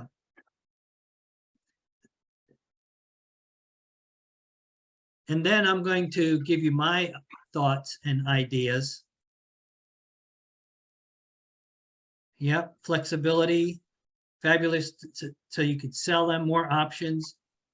Take the wheels off, we can move 3 times. All right. Yeah, those are all good answers. And I came up with some myself that I'd like to share with you. Let me get this. Traveling nurses, they move every 13 weeks. That would be perfect for traveling nurses.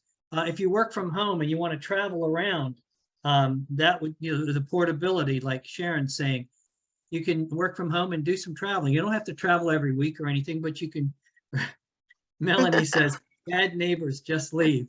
I love that, Melanie. Or your work moves, you can bring your house with you and that kind of a thing. Eglin Air Force Base came to us and said that we have RV parks in a lot of the bases. And so when a family gets transferred, they wouldn't have to disrupt their family so much. They could just take their tiny home with them. DIY Pride. Luke built his tiny house when he was 12 and 13 years old with his father. And when you look at his YouTube video, he says, yeah, that door came from my uncle and the siding came from what was left over on a job. And my grandmother gave you this. And he knows everything about this tiny house because he helped his father build it. And the pride that he got from that is just amazing. In fact, the bonding of his father to Luke is, you can just tell it when he's on that YouTube video. So that's another reason to have tiny houses on wheels. If you've got teenagers, you can build a tiny house and put it in the backyard or the side yard as an ADU. And then when they turn 18, you can tell them, take your house and get out of here. I'm just teasing.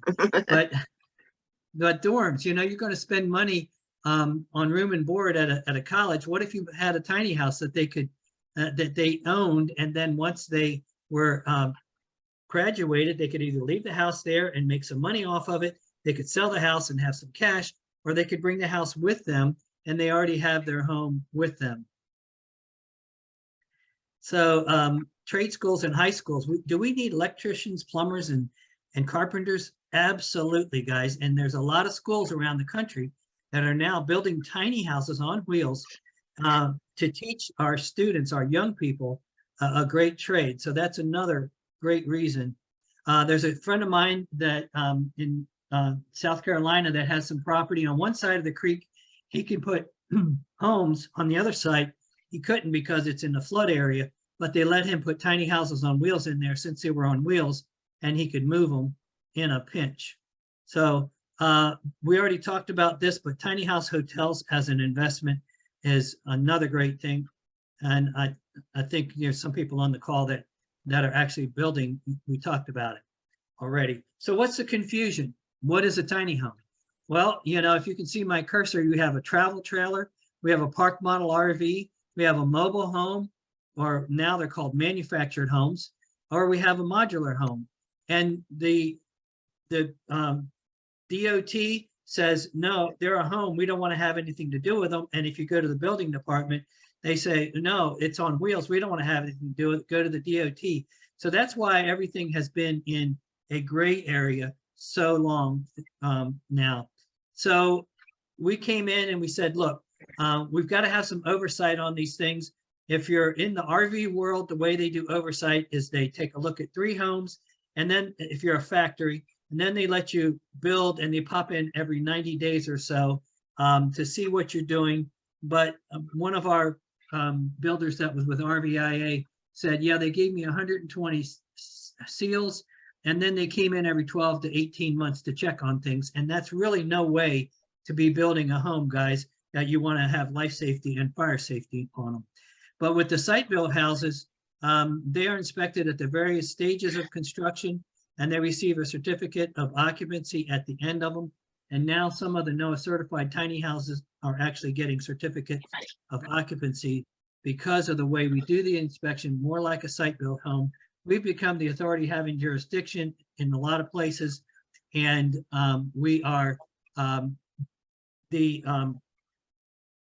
of like a building department for tiny houses on wheels. It's the best way that I can describe it. So there's 3 ways, actually 5 ways to live legally in your tiny house. I'll run through those. You can build a modular home. Colorado State is working feverishly to have something by July 1st of next year. That will be a modular home that you can get a certificate of occupancy if it's built to IRC 2018 IRC and certain codes that they have there. You can build on HUD. HUD is the manufactured homes, but the trouble is they only go down to 320 square feet, and they decided they don't want to have anything to do with tiny houses on wheels.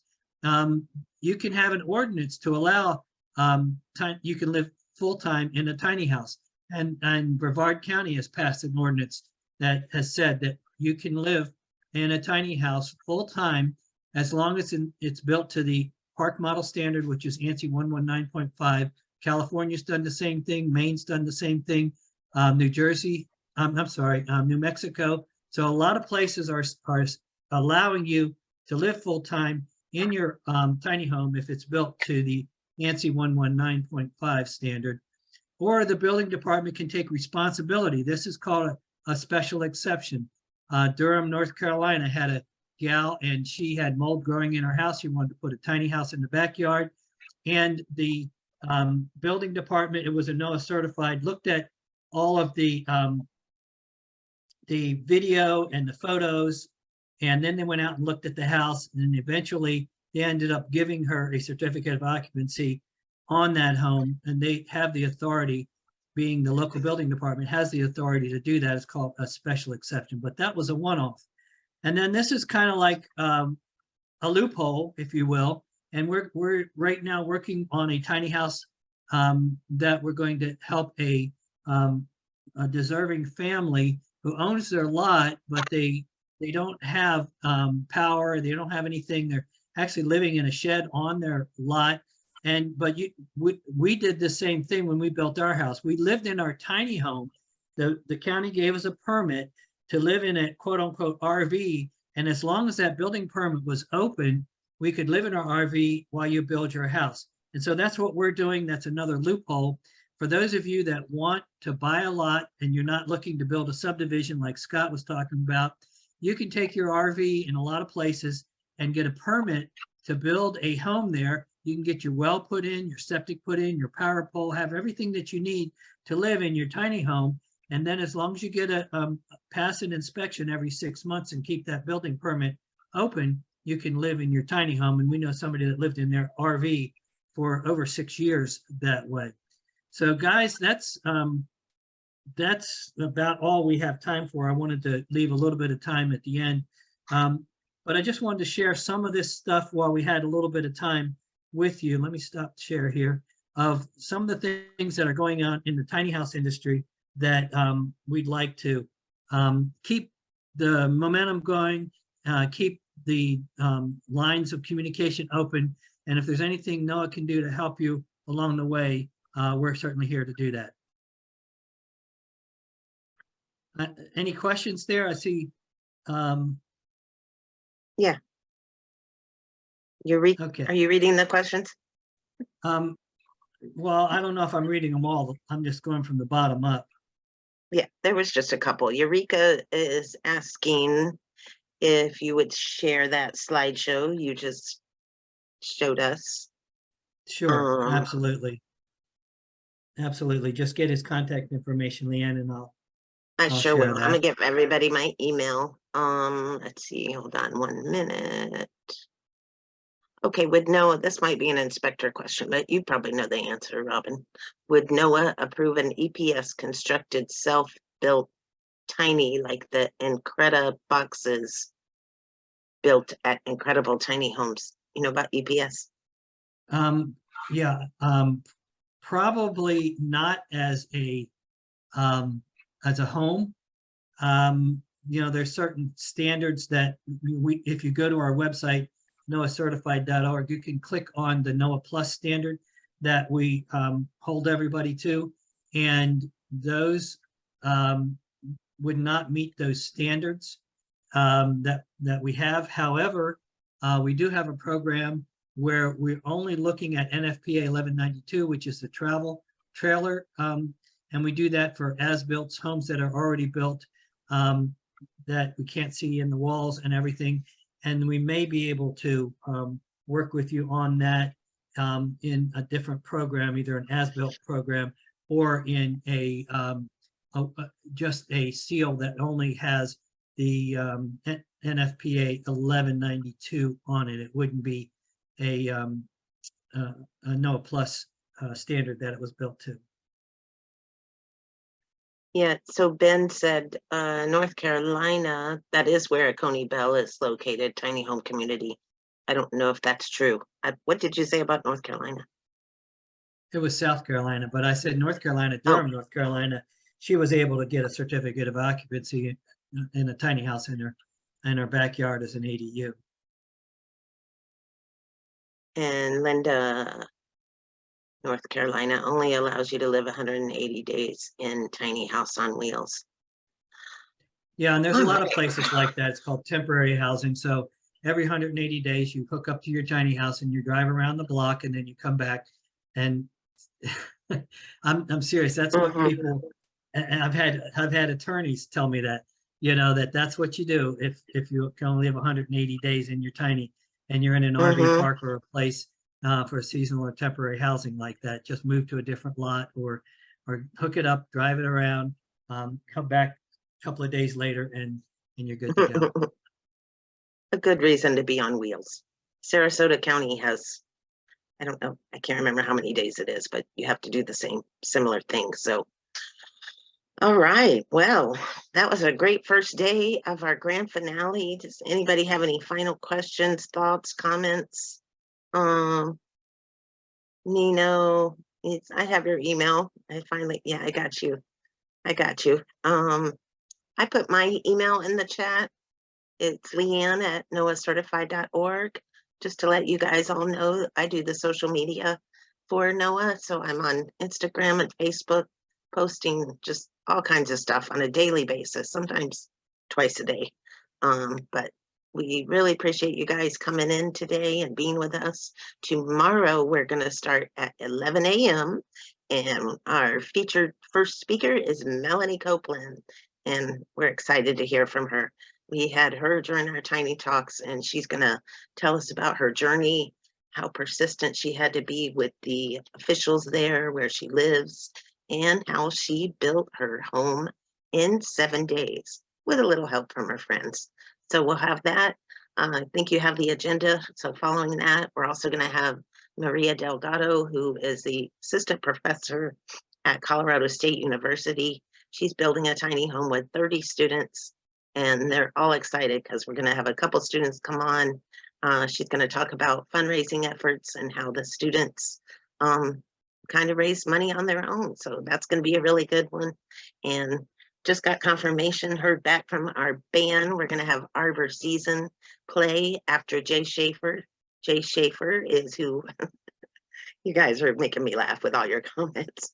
Thank you so much. So yeah, Jay Schaefer will be our final guest. I got him confirmed, and he's all excited about chatting with you guys. So it's going to be a great day again tomorrow. So we hope you enjoyed today. You guys can email me with any questions. I will send you the PowerPoint, and Robin sent the YouTube link for the complete presentation that Kendall did. So we will see you guys tomorrow if there's nothing else. Have a before you guys go, if anybody's interested in the Tiny House Lovers Club and all, we can go through all the things again tomorrow. But here is the QR code if you want to get in on that. And if Jordan, if you're there, if you can put it in the chat. I was trying to copy this and I just couldn't figure out how to do it. So there it is. There's copy. We'll have it available again tomorrow. Yeah. So if you guys are interested, that's how you would get into the information and all the goodies that you get when you do join that Tiny House Lovers Club. So that's all I had. Awesome. All right, I'm saving the chat so I know everybody that wants something. All right, guys, we'll have a wonderful night. Happy Friday. Have a good one. And we'll see you 11 a.m. Eastern. And I believe Jordan's going to send out the link again. Yes, he will. Or we will. So we'll get it out to you somehow. Yeah. Say it'll be the same link. but if you don't have it or whatever, we will send it out again too. Right, right. Okay, great. Well, thank you guys so much. We appreciate all of you and your support. Have a good evening. See you in the morning. Right.